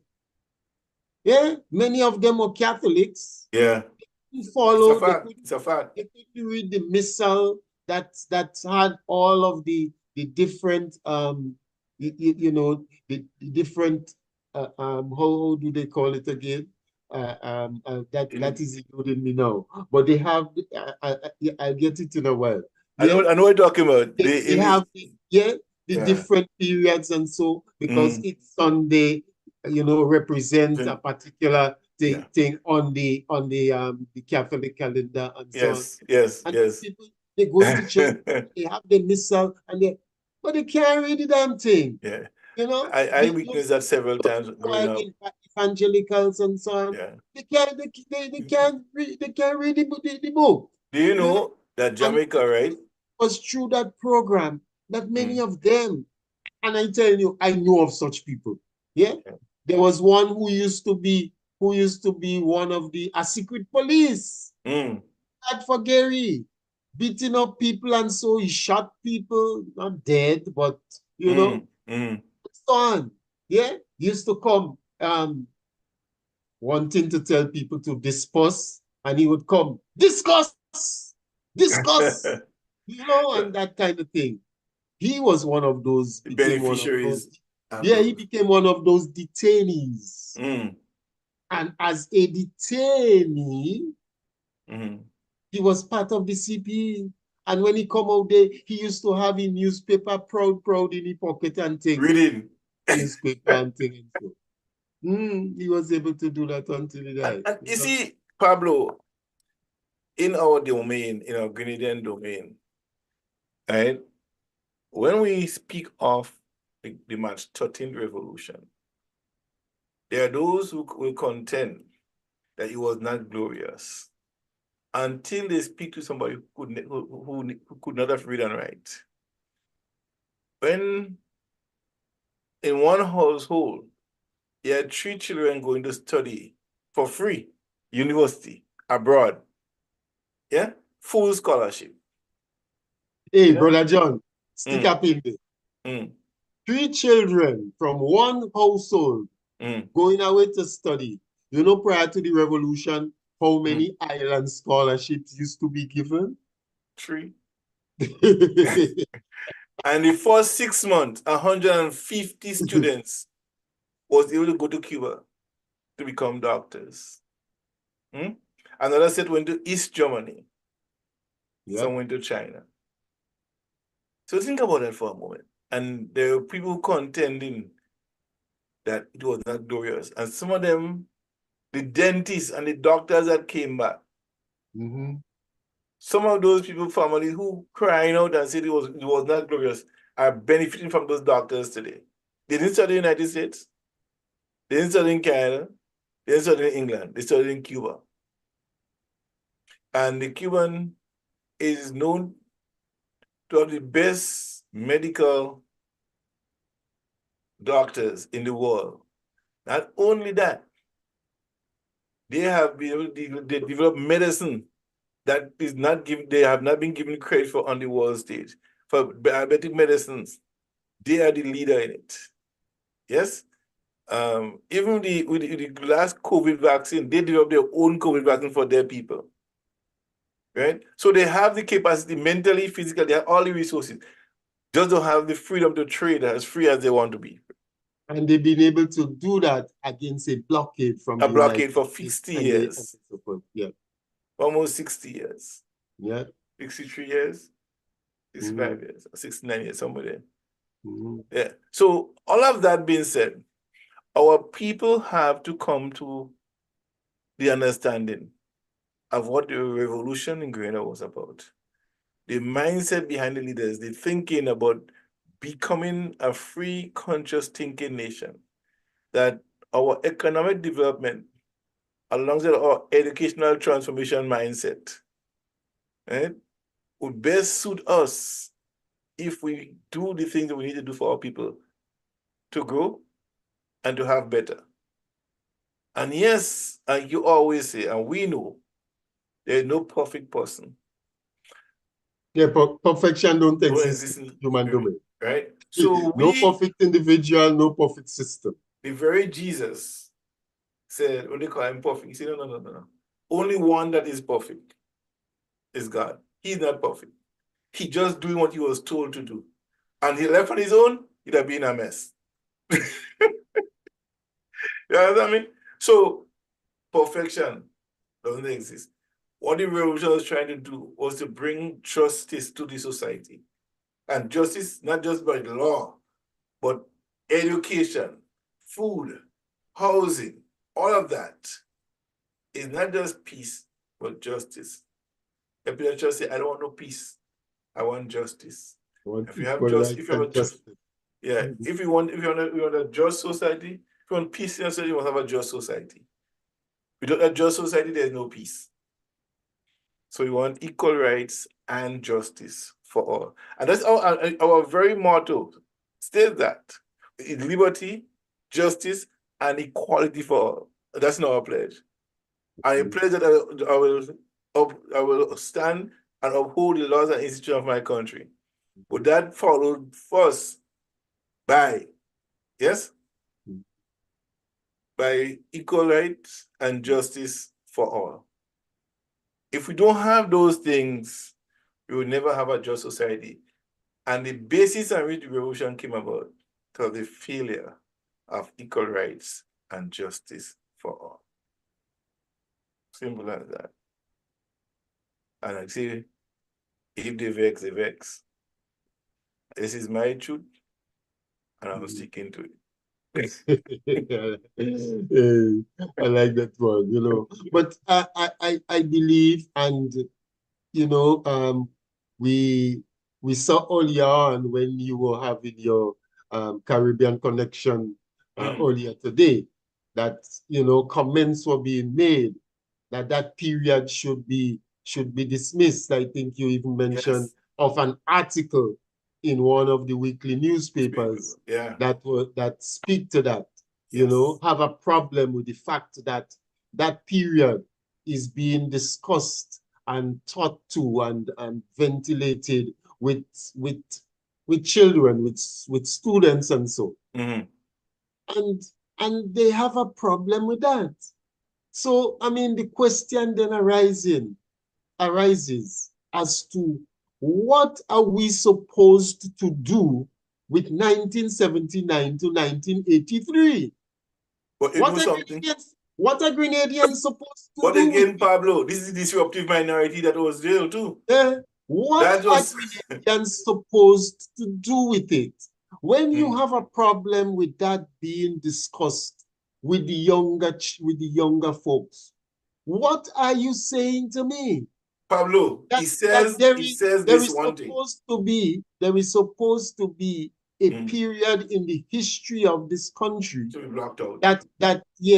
That's supposed to be just arbitrarily blotted out, and that's the end of that.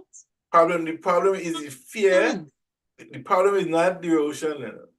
The problem is the fear of the progressive minds of wanting what was in 4.5 years, and how come we couldn't have it in 27 years or 35 years? How come we take them 4.5 years to do that? You see, if you educate people like that, and they was younger, they was under 40, and they was able to achieve that in 4.5 years, what happened to you macho people? You're in your 40s and 50s, you can't do that in 4.5 years? What's going on? The question will be asked to them, how come these young guys and them at 21 years have a revolution, 21, 22, 23, 26 and 33 years old? The Prime Minister was 33 at the time. The youngest of the commanders was 21. Yeah? By the time the revolution finished, it was 26 and 35, 37 years old. Yes, the oldest person was a general at 39. So go figure that out. Go figure that out. You cannot tell me that these young people in 4.5 years was able to do that. And in 25 years, you cannot even strike a note to come close to that level of achievement. 44 state enterprises, control 3 major banks, own it.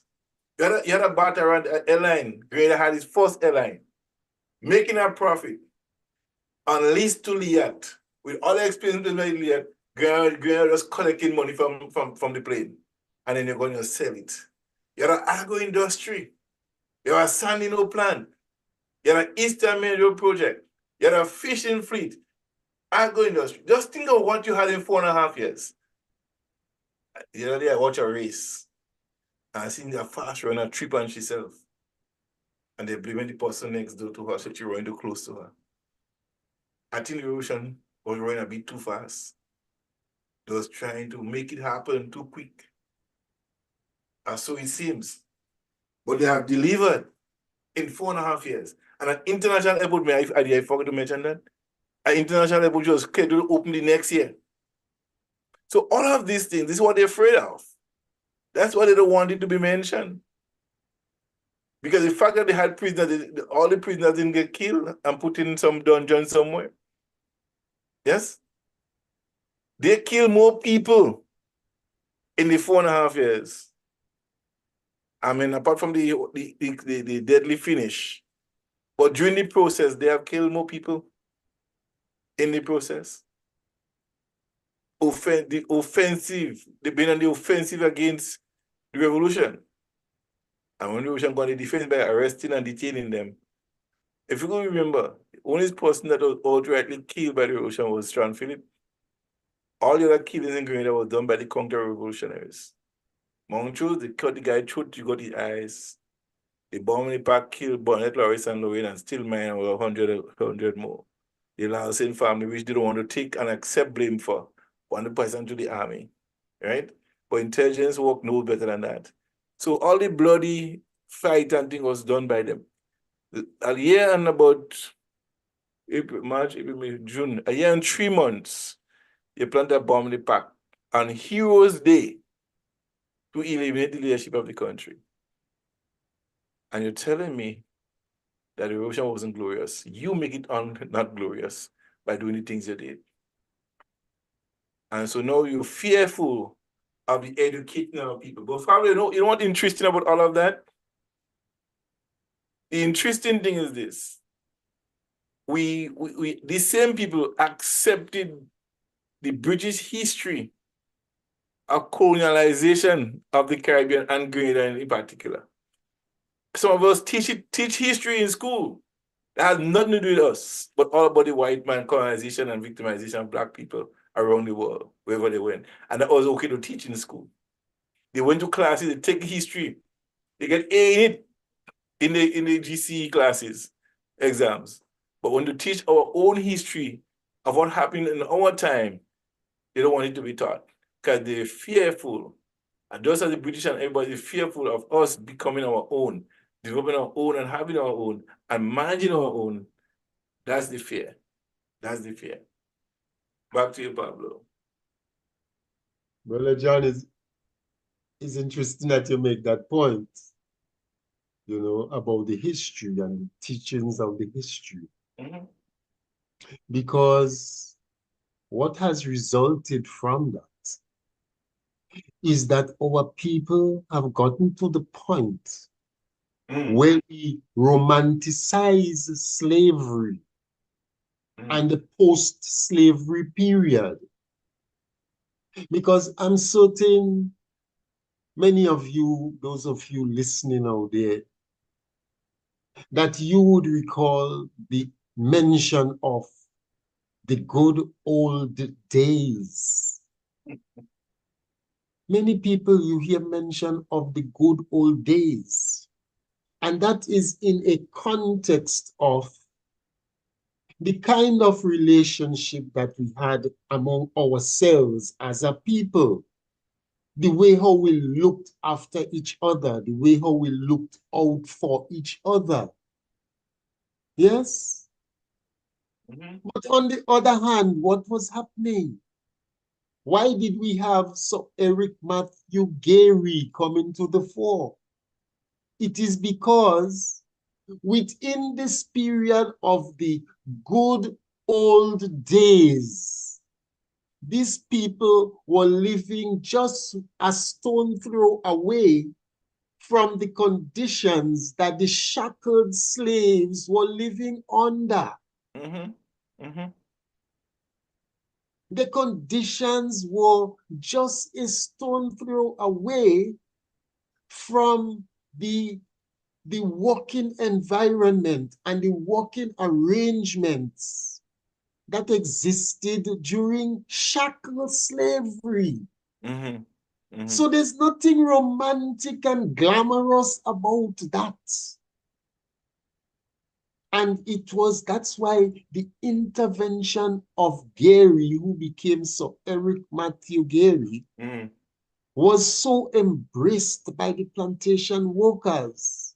Yeah. And being the religious people that we are, and given the state and the conditions that these people were under, they felt that it was only God that could relieve them from the conditions and the peril that they were under. Exactly. So when Gary came, he was God sent. Sent to them. Yes. He believed that. Yes. They believed that. God sent. And he, as Michael said, he eventually internalized that. Yes. Yes. There was no other persons willing to take up the cause as Gary did. He eventually, and those who was willing was puppets to the same British system. Remember, Gary was labeled a communist by the same British empires, you know. Gary was fearful as how Morrison was fearful of, you know. Remember that? Gary was no walkover. Now, one of the things that Gary also made happen, Gary made happen the ability for the more melanated people to be able to work in certain places and to do certain jobs. Because those kinds of jobs were reserved yes, for the people of a certain lighter hue and a certain complexion. Yeah. Look. Gary made it possible. I see now that many of our people are looking to do things chemically to create that lighter hue. Yeah. We do not appreciate the melanin in our body, the significance of it, and how it is that which makes us more closer to the creation, more representative of the creation. And when we speak creation, we're speaking of the creator. Yeah. So essentially, our melanated skin, our melanin, is reflective of the creator. Is reflective the of I am. But we have been so conditioned that we do not, we feel we've been made to believe that that melanin is what makes us a lesser being. But they want to be it. Consequence. They still want the same. Always aspiring and trying to make ourselves closer to these people than otherwise. And it is for reasons like that that Gary was significant, because many people of that kind of hue, you couldn't see them in banks. They were not in the teaching service. They were left out of. Yeah. Listen. As I said before, many of our people, that's why up to today, whenever some little dispute comes up, whenever one of us, when one of our melanated people are to do certain things, if you ask, oh, black people are good, and black people is the worst people, and black people this and black people that. But what they tend to forget, it is not black people that establish the institution of slavery. That the conditions that the people on the estate were working under were not established by black people. They were the victims. That it was not the black people that were the overseers and the landowners and so on. It was the other people. So these are the people who were committing crimes under the guise of law. And up to now, they make that argument in defense of slavery, that chattel slavery was legal at the time. It is illegal now, but at the time it was legal. So they were within the law in doing to us the things that they did. One of the things, and our people have not been able to internalize some of those stories that you're speaking about, Brother John. Yes. As regards the history of what the Europeans have done to us. Because when you check, and there's, I mean, this is there. The evidence and the stories, the history is there, and we see it was taken to a different level in the United States. But a lot of what they learned came from the Caribbean because the chattel slavery system took hold in the Caribbean before it did on the continent.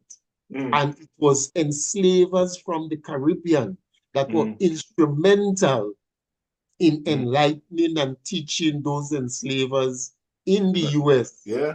So how Willie Lynch. Yes, how to Mr. Willie Lynch. treat with the slave and how to make a slave Yeah. for life. Yeah. Yes. Cultivating of a slave, the mindset. Yes. So when you have Brother John, yeah, when we were growing up and we say we go into matinee, you sit down in the cinema and you watch a film. Altering your mind.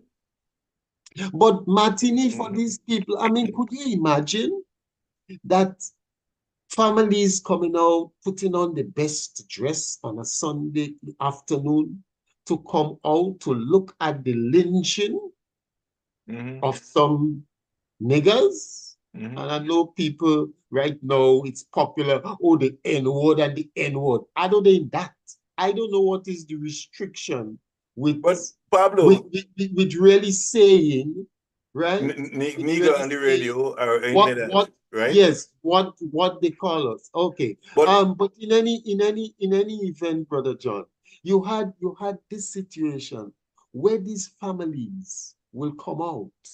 Yeah, they will come out to look at the castration, to look at the lynching, the burning, and they would want to take trophies home, a hand, a foot, a this or that. And you had from children, from the youngest age up to the elderly, and so on, coming out. And that was an outing for these people. I wonder if we internalize the kind of mindset of people I think too, Pablo, a lot of us are not exposed to the raw information that you and I have, and we have learned and researched. We may hear it, by the way, and say, Black Blue is doing this, Black Blue this and that. But have we been exposed? Have they been exposed to the literal functioning of how these people did that, where babies would have been fed to alligators? Yes, in the United States, right? Young Black babies will be fed to alligators and stuff like that. The public hanging and flogging of Black men and women, and sodomizing. What they call bug busting. They used to make white men have sex with Black men. They used to have Black men cover their head and that of the mother and make them have sex with the mother, have children of the mother, just for the purpose of the plantation owner. And then, not only that, the male will be taken away from the family and not the female and the children. He will be shipped to another country, sold to a planter in another country. I recall a man named, his last name was Charles in St. Vincent. They sold him to a French planter. He was married in St. Vincent and had 4 children. Then they ship him to Martinique. His last name changed, married again, have children there. Then they uproot him and sold him to Montreal, to a planter in Montreal. He married to a woman who was known to be called Angelique. Perhaps you could study, and those who listen to go and study the story of Angelique. So you see the disintegration, separation of families, because you're not your own. You're a product, a product of the slave master, right? So our people has been pulled apart in all different pieces, right? With not understanding and knowing our history as a people, and it's not being told in those graphic ways. So Black people always fighting against Black people always doing that. But this was the conditioning that they put us in. Then they only read their books. It's about their being superior. In the Bible that we read, describe the leaders and things as Black kings. King Solomon, Black. David, Black. but they paint a picture as them being white. The movies they show is them being white. We go and watch the movies, white people acting, black people still slave in the movies, who should be the king and queen of the portrayal. They don't do that. So the mental slavery is deeply entrenched and it's hard to reverse it. And when we do what we do to help uplift our people from where they are, to awaken them and say, hey, let's get up, let's walk, let's go. We could walk, we have feet, we have eyes, let's go. You know, Paul King Douglas did a story. And in this story, he spoke of when God was making man. Yeah? He put everything, only he didn't put him in a brain yet. And those was waking up and started walking, those who didn't see, didn't get brain yet. They see those other people walking, they get on the walk to the left, this part without brain in them. And he said, we have a lot of them walking around today. But the truth of the matter is, Pablo, the programming of our people is entrenched. And it will take us a lot of years, right? To retrain not ourselves, but and train our children and speak to them the truth of what's happening. And if we as a community in our Caribbean connection concept, if our governments could erase or remove all these white theories and put in our black theories that it is geared towards us, for us, by us, we would be able to live in a society that is better fitted and accommodating to us. So we could have more and deliver more. The more educated our people are about themselves and the culture and the heritage, it is stronger and more powerful they will be. But once we decide to deny them, like some people want us to deny the people of the fact that there was a greener revolution that brought benefit and had a connection to Africa, had a solidarity movement going with Africa, developing women and children, they don't want that. Because it's the people who govern them, who brought them in to govern over us, are the plantation, what do you call them, overseers of our country still. We need to get rid of that.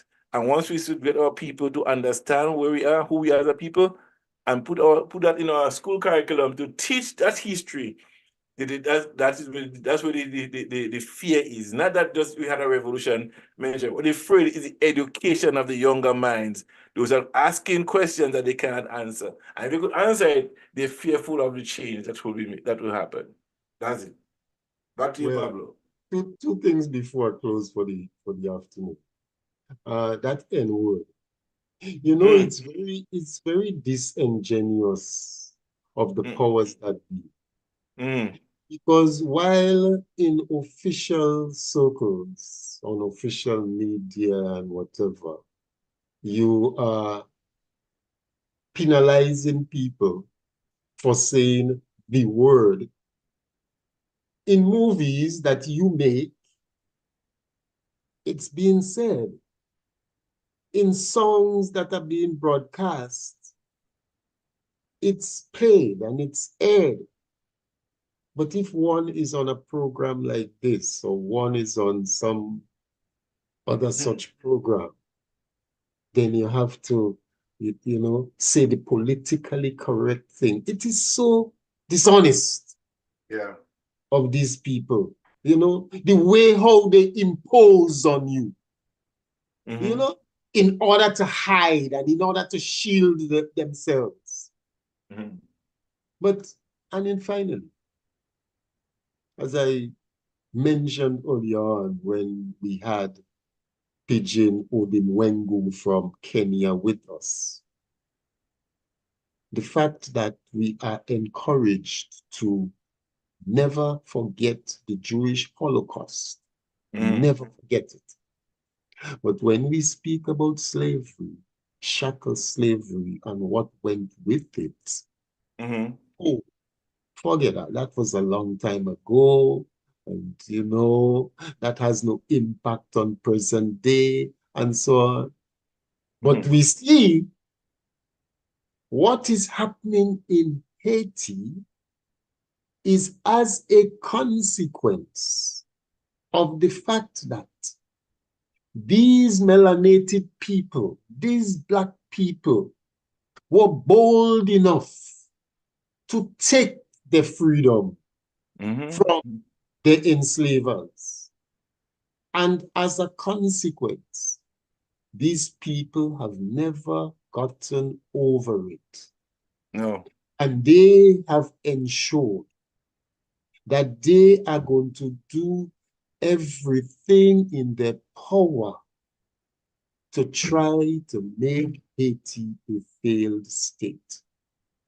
As was mentioned earlier, and we've said it on this platform before, and many of our people were not aware of that for decades, that Haiti had been made to pay, because you hear about the Haitian Revolution since I'm going to school, and they tell you about Saint Louverture and so. They never told us then that the Haitians were made to pay reparations to the French. They never told us then that they had to take a loan from same French banks in order to pay. And that up to our time, that they're still paying this. We were never taught that, in fact, we were made to believe that from 1834 to 1838, when emancipation was finally granted, that there was a period called the apprenticeship system. Yeah. Where supposedly our people were learning skills, life skills, that would make it possible for them to live when they were free. I mean, come on, what dishonesty. Because the fact of the matter is, these people were just the supervisors. We were the ones that were doing all the work. The white man didn't work in, he didn't do it. He was just the overseer. He was just posing and gathering all the wealth and so on.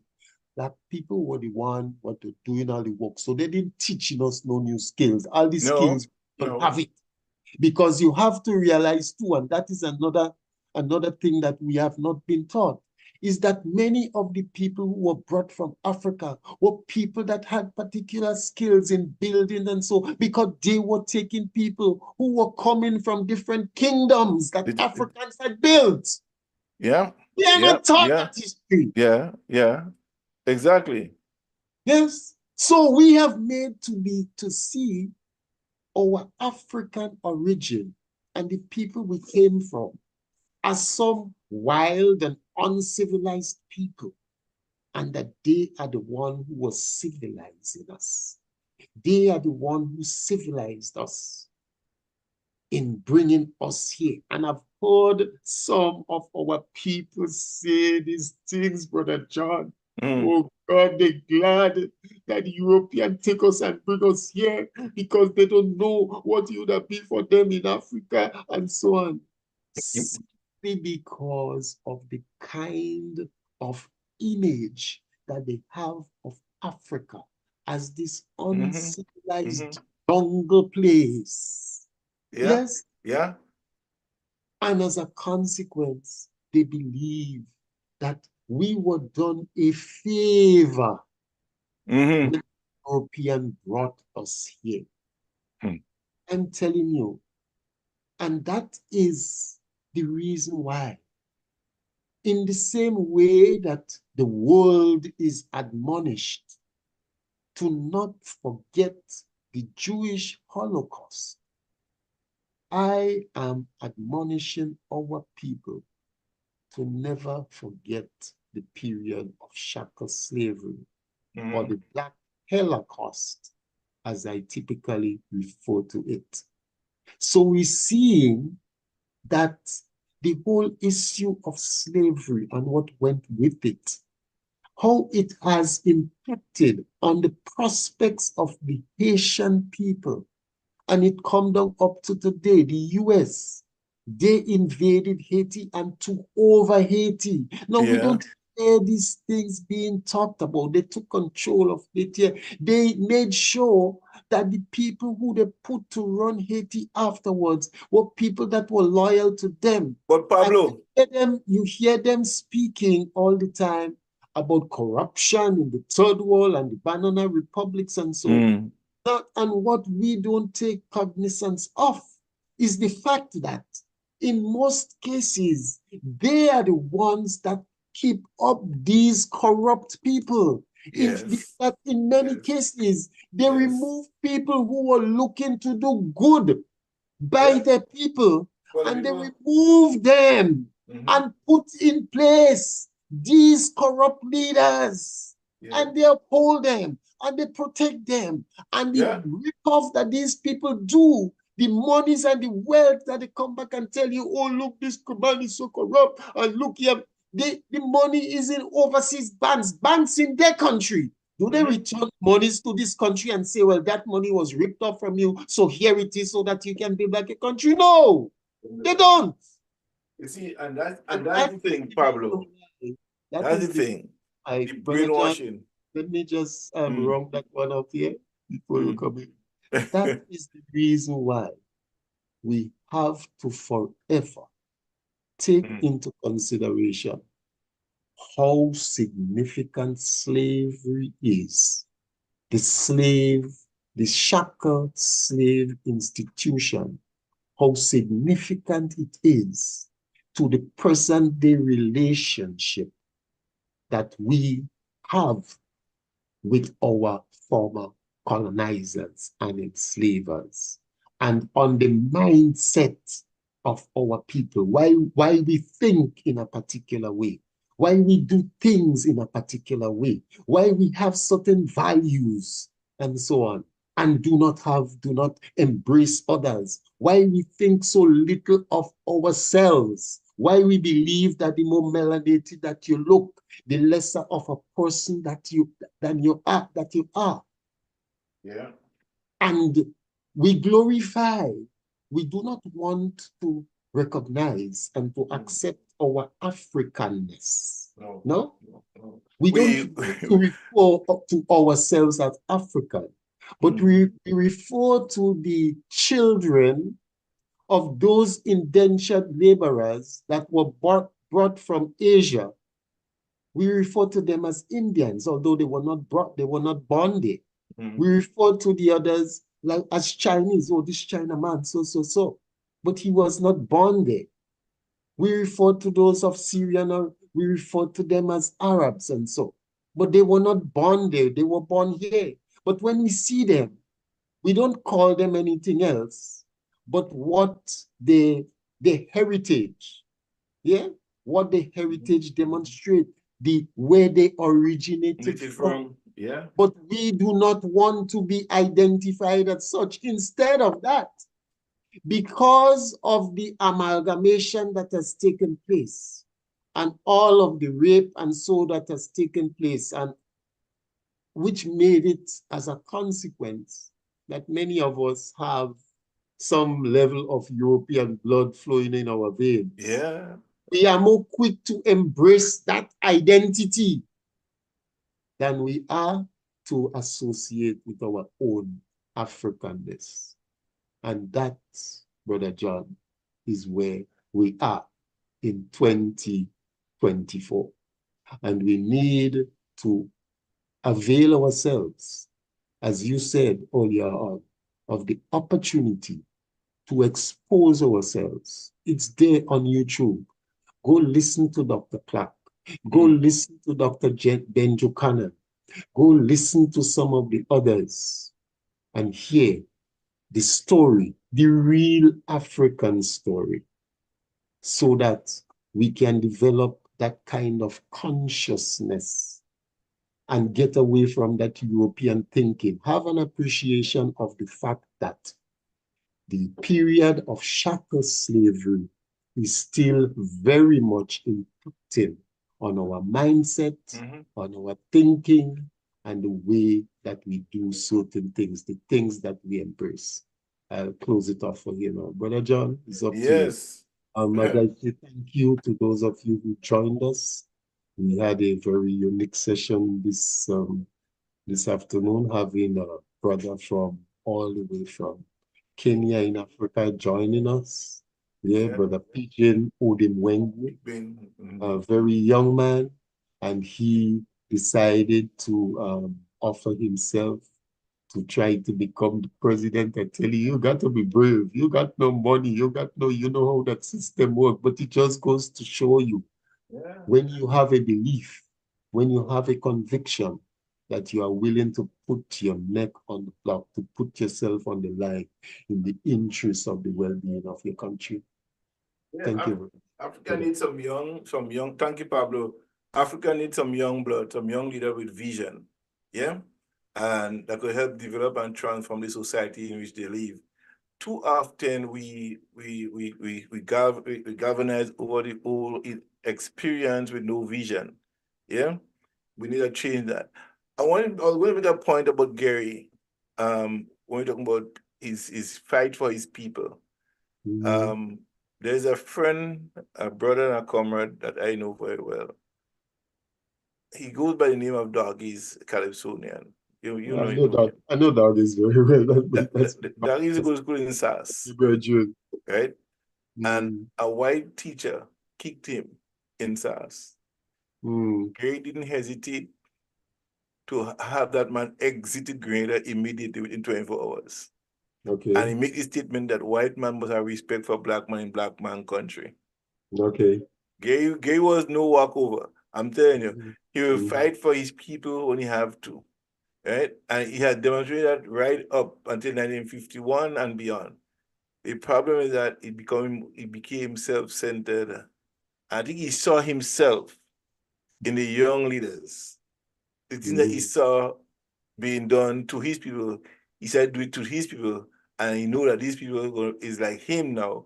When you look in the mirror, he said, these guys are just like me, you know, they ain't gonna waste no time. You know? So the fear was, these guys are like me, and I cannot allow them to do what I did. They might even do more.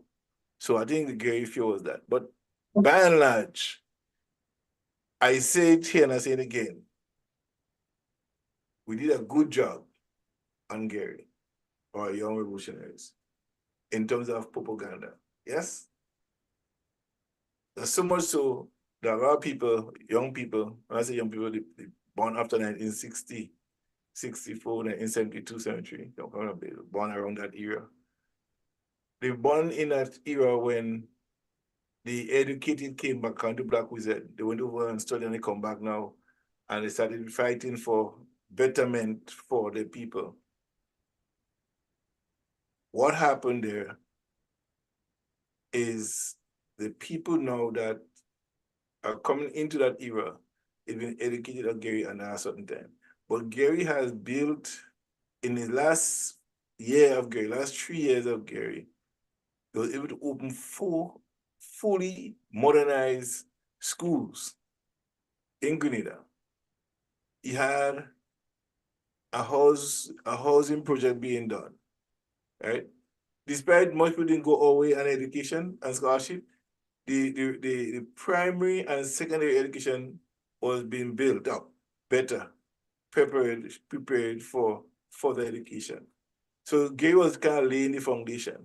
The airport plans that we use, and we call it our airport today, the Ocean Build it, Gary had already secured the land for that. So a number of things Gary had laid foundation for that the Ocean built, and they didn't throw it out. Like some government threw all the erosionary equipment. They got to leave from the airport out of them, throw it to the sea, they're doing it too, you know, but they can't. So the erosion, in a sense, have made a difference. The people of Grenada enjoyed it, and you see the crowd behind me back there. This is not people who was forced to come to a rally. These people came out and demonstrate. They become part of the process. They participate in the process. They enjoy the process. You know, they get embossed willingly for themselves to come and speak. And those who think that Moise was not popular, they have not been to Grenada to witness October 1983, to see the amount of people that came out for Maurice. So those of you who continue to believe that Maurice was not popular, joke you're making. He was popular. Even within the party, he was popular. Unfortunately, what happened caused the demise of the revolution. but you're still popular, even within the party. Just discipline was the difference. So let me say this in closing. Like Peter just said, we are all Africans at home or abroad. No matter where you come from, you're an African. If your complexion light, you're still an African. If it's high, you're still an African. Whether you're from Grenada, you speak English. You're from Suriname, you speak Dutch. Wherever you are, as a Black man, you're an African. Don't allow those people to miseducate you, to control you, to switch your thinking, to condition you, to believe that they are the power that the world needs. No, Africans and Africa is not poor. It's a system that take away your food, that take out your natural resources, that cause you to be in a predicament you're in. Let's unite as one. Let's come together as one. Because the more we are united, the least chances that they have to divide us. A cord that is put together in many different strands cannot be broken, but it by itself, it will be broken. So let us put our head, hearts, and hands together and build and aspire as one people. We're moving up. Yes? Up, up, up. That's where we're going. All right, Pablo. So Yeah, Brother John. Thank you thank very you much. again for your show. It has been Yeah. a very good show. And I would say to you, thank you, thank you, thank you. I don't know why my screen is not showing up my picture, but I think I have a song that we want to play here. And if I could get it, I'll play it for in the ears of our people. Where is it? 50, I think that's it. I'll try and see, that's it. Yeah. Yeah, that's, I don't know why I'm not hearing it on this side. That's okay.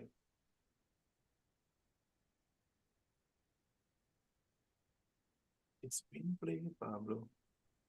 We're going out. God, that children.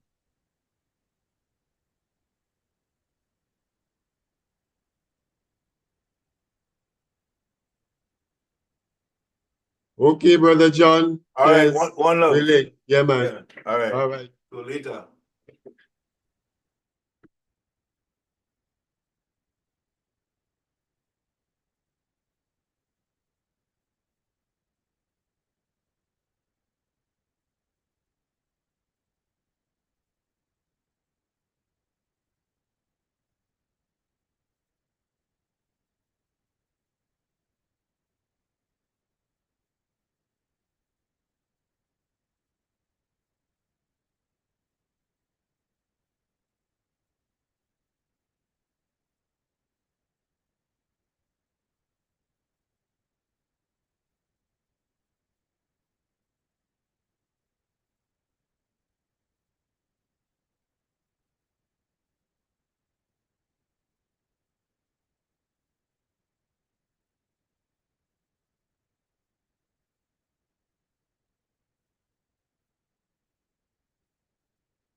All right, folks, don't forget to check out Ola's Kitchen this afternoon, 477 Oakwood Avenue.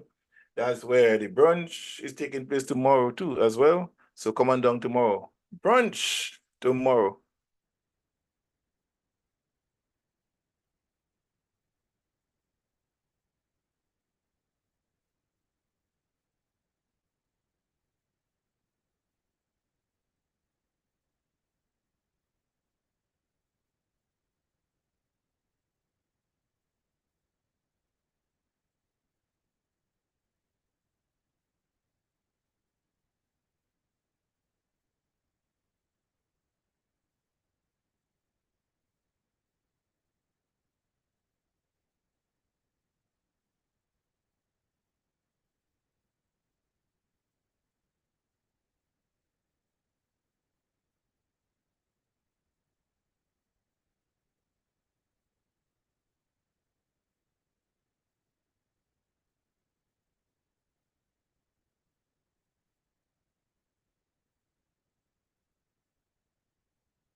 All right.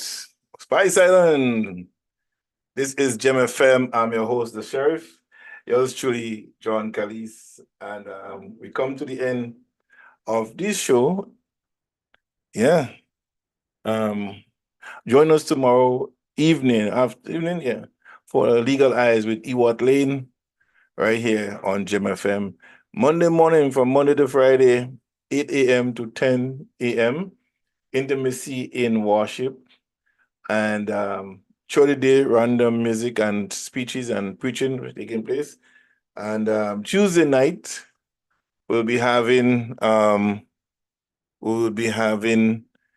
intimacy in marriage, a very interesting topic to be watched and to participate in. So if you desire to be here, come on up, early 8 o'clock. Wednesday night, Hot to Hot with Texman Warren. Men hurt twice more than women. Some women may beg to differ, but that's what happened on Tuesday and Wednesday night. Thursday, Bible study from 7:30 to 9. Friday night is Living the Dream with yours truly, John Callis. And Saturday morning from 10 o'clock, Caribbean Connections. And those of you who've been here today will get a taste of what we do talk about on Saturday mornings right here. So I'm inviting you to come out and the Heart of the Matter at 3 p.m. every Saturday, right here with Raphael Paul from Victoria St. Mark's, St. John's. He had dual citizenship for both parishes. So he's a citizen of both Republic of Guam and Sunset City St. Mark's. So we invite you to come along and be with us right here on Gem FM every day, 24 hours of radio. Keep your internet radio locked into www.gemfm.ca. And if you have the TuneIn app, look for GMRFM. Also, so see you get the app and you go to TuneIn app on your phone. So you can listen to us in your car. Once your car has Wi-Fi, you plug it in and boom, where you go, Wi-Fi connection, and you can listen to Gem FM radio 24 hours, wherever you are with your cell phone, laptop, whatever device you have. All right. So I'm out of here, folks. Have a pleasant good evening. Veronica Sandy, good evening to you. Anne-Marie Williams, long time no see. Good evening, good afternoon to you as well. Doris Maureen Charles, good evening to you. Anna Boo, how you doing, my lady friend there? How you doing? How you doing? Blessings. And Jilly Ann McIntyre, good afternoon to you, my dear. Blessed and welcome to Gem FM. Bring somebody with you next time and let us have fun. And don't be afraid. If you want to call in, feel free to do so. The number is on the screen, 437-980-7467 is the number to call. Call us and let's have a conversation. Join us later on tonight. I'll be back here playing some music, reggae, calypso. And Sunday evening, 8 o'clock, I'll be back here as well, 8 to 10. I'll be doing, right after the Legal Eyes with Ewart Lane. I'll be right here again with you. All right? One love, one heart, one destiny. Love yourself and love nobody else. Love yourself first.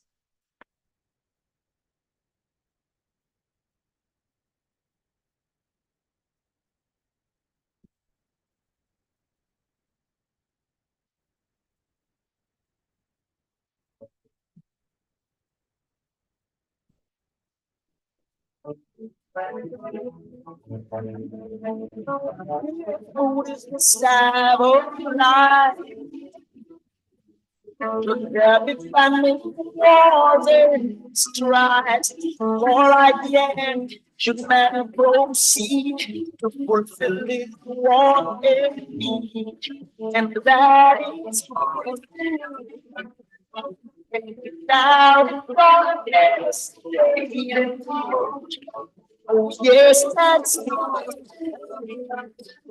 You better treat it like you know you should. And that is good. Down for nutrition. Yes, that's it. You better treat it like you know you should. You better leave it. If it's for me, why should he die from lack of me? On the multitude of wine and laughter, suffering. I know. You want the food, I tell you. Listen, my friend, I'm your host, the show. You're trying to run things, lock me down, right? You better treat it like One. you should, and that is fine. And without it, don't know nutritious food. Yes, that's you better treat it like you know you should. You better give it as much as you could. Now, if food is the staff of life, should there be famine, wars, and strifes? For like the end, should man proceed to fulfill his want and need. Now don't forget, he is your dance. Affliction to the world, take the lesson from. For if the day is for them, then tomorrow is for us. For in arms do we put our trust instead of Um, down. One brief announcement for those of you tonight. There's a Revo dance taking place this tonight, Saturday 23rd. That is taking place at the Jamaican Carrion Center, 925. Yeah, 925 Arrow Road in Toronto, put on by EST Promotion and Extra Major Vibes. DJ Andy will be in attendance, and a special DJ out of St. Vincent will be part of this night session. So don't forget to come on down and be part of it, right? Yes, it is. Yeah, Revo Dance. It's $20 in advance. You get tickets at Ollie's Kitchen at 477 Oakwood Avenue. For more information, call 416-618-088027, 647-897. No. 647-879-6191, 647-704-9046. Again, it's a JCA 995 hour in Toronto. Selector Vibes will be there. North Promotions, yes. External Vibes, DJ Andy, DJ Crew, and DJ Winston will be playing the music tonight. So come on down to 995 Hour Road. Be there. Come on out and have fun with us. All right. Also, there is brunch tomorrow at Ollie's Kitchen at 477 Oakwood Avenue. There'll be brunch tomorrow from 10 until 4 o'clock tomorrow afternoon. All right. Yours truly will be there for that as well. So come on down and be part of the movement. Our road. That's where it is. All right. Tomorrow evening, 6 p.m. Yes. And yes. All right. Ladies and gentlemen, it has been a plumb pleasing pleasure as well as a privilege being here with you. I'm out of here, folks.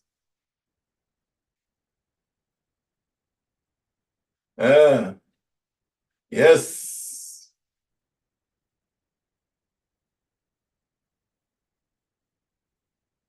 Yes, I'm out of here. Love you, no. All right, I gotta go.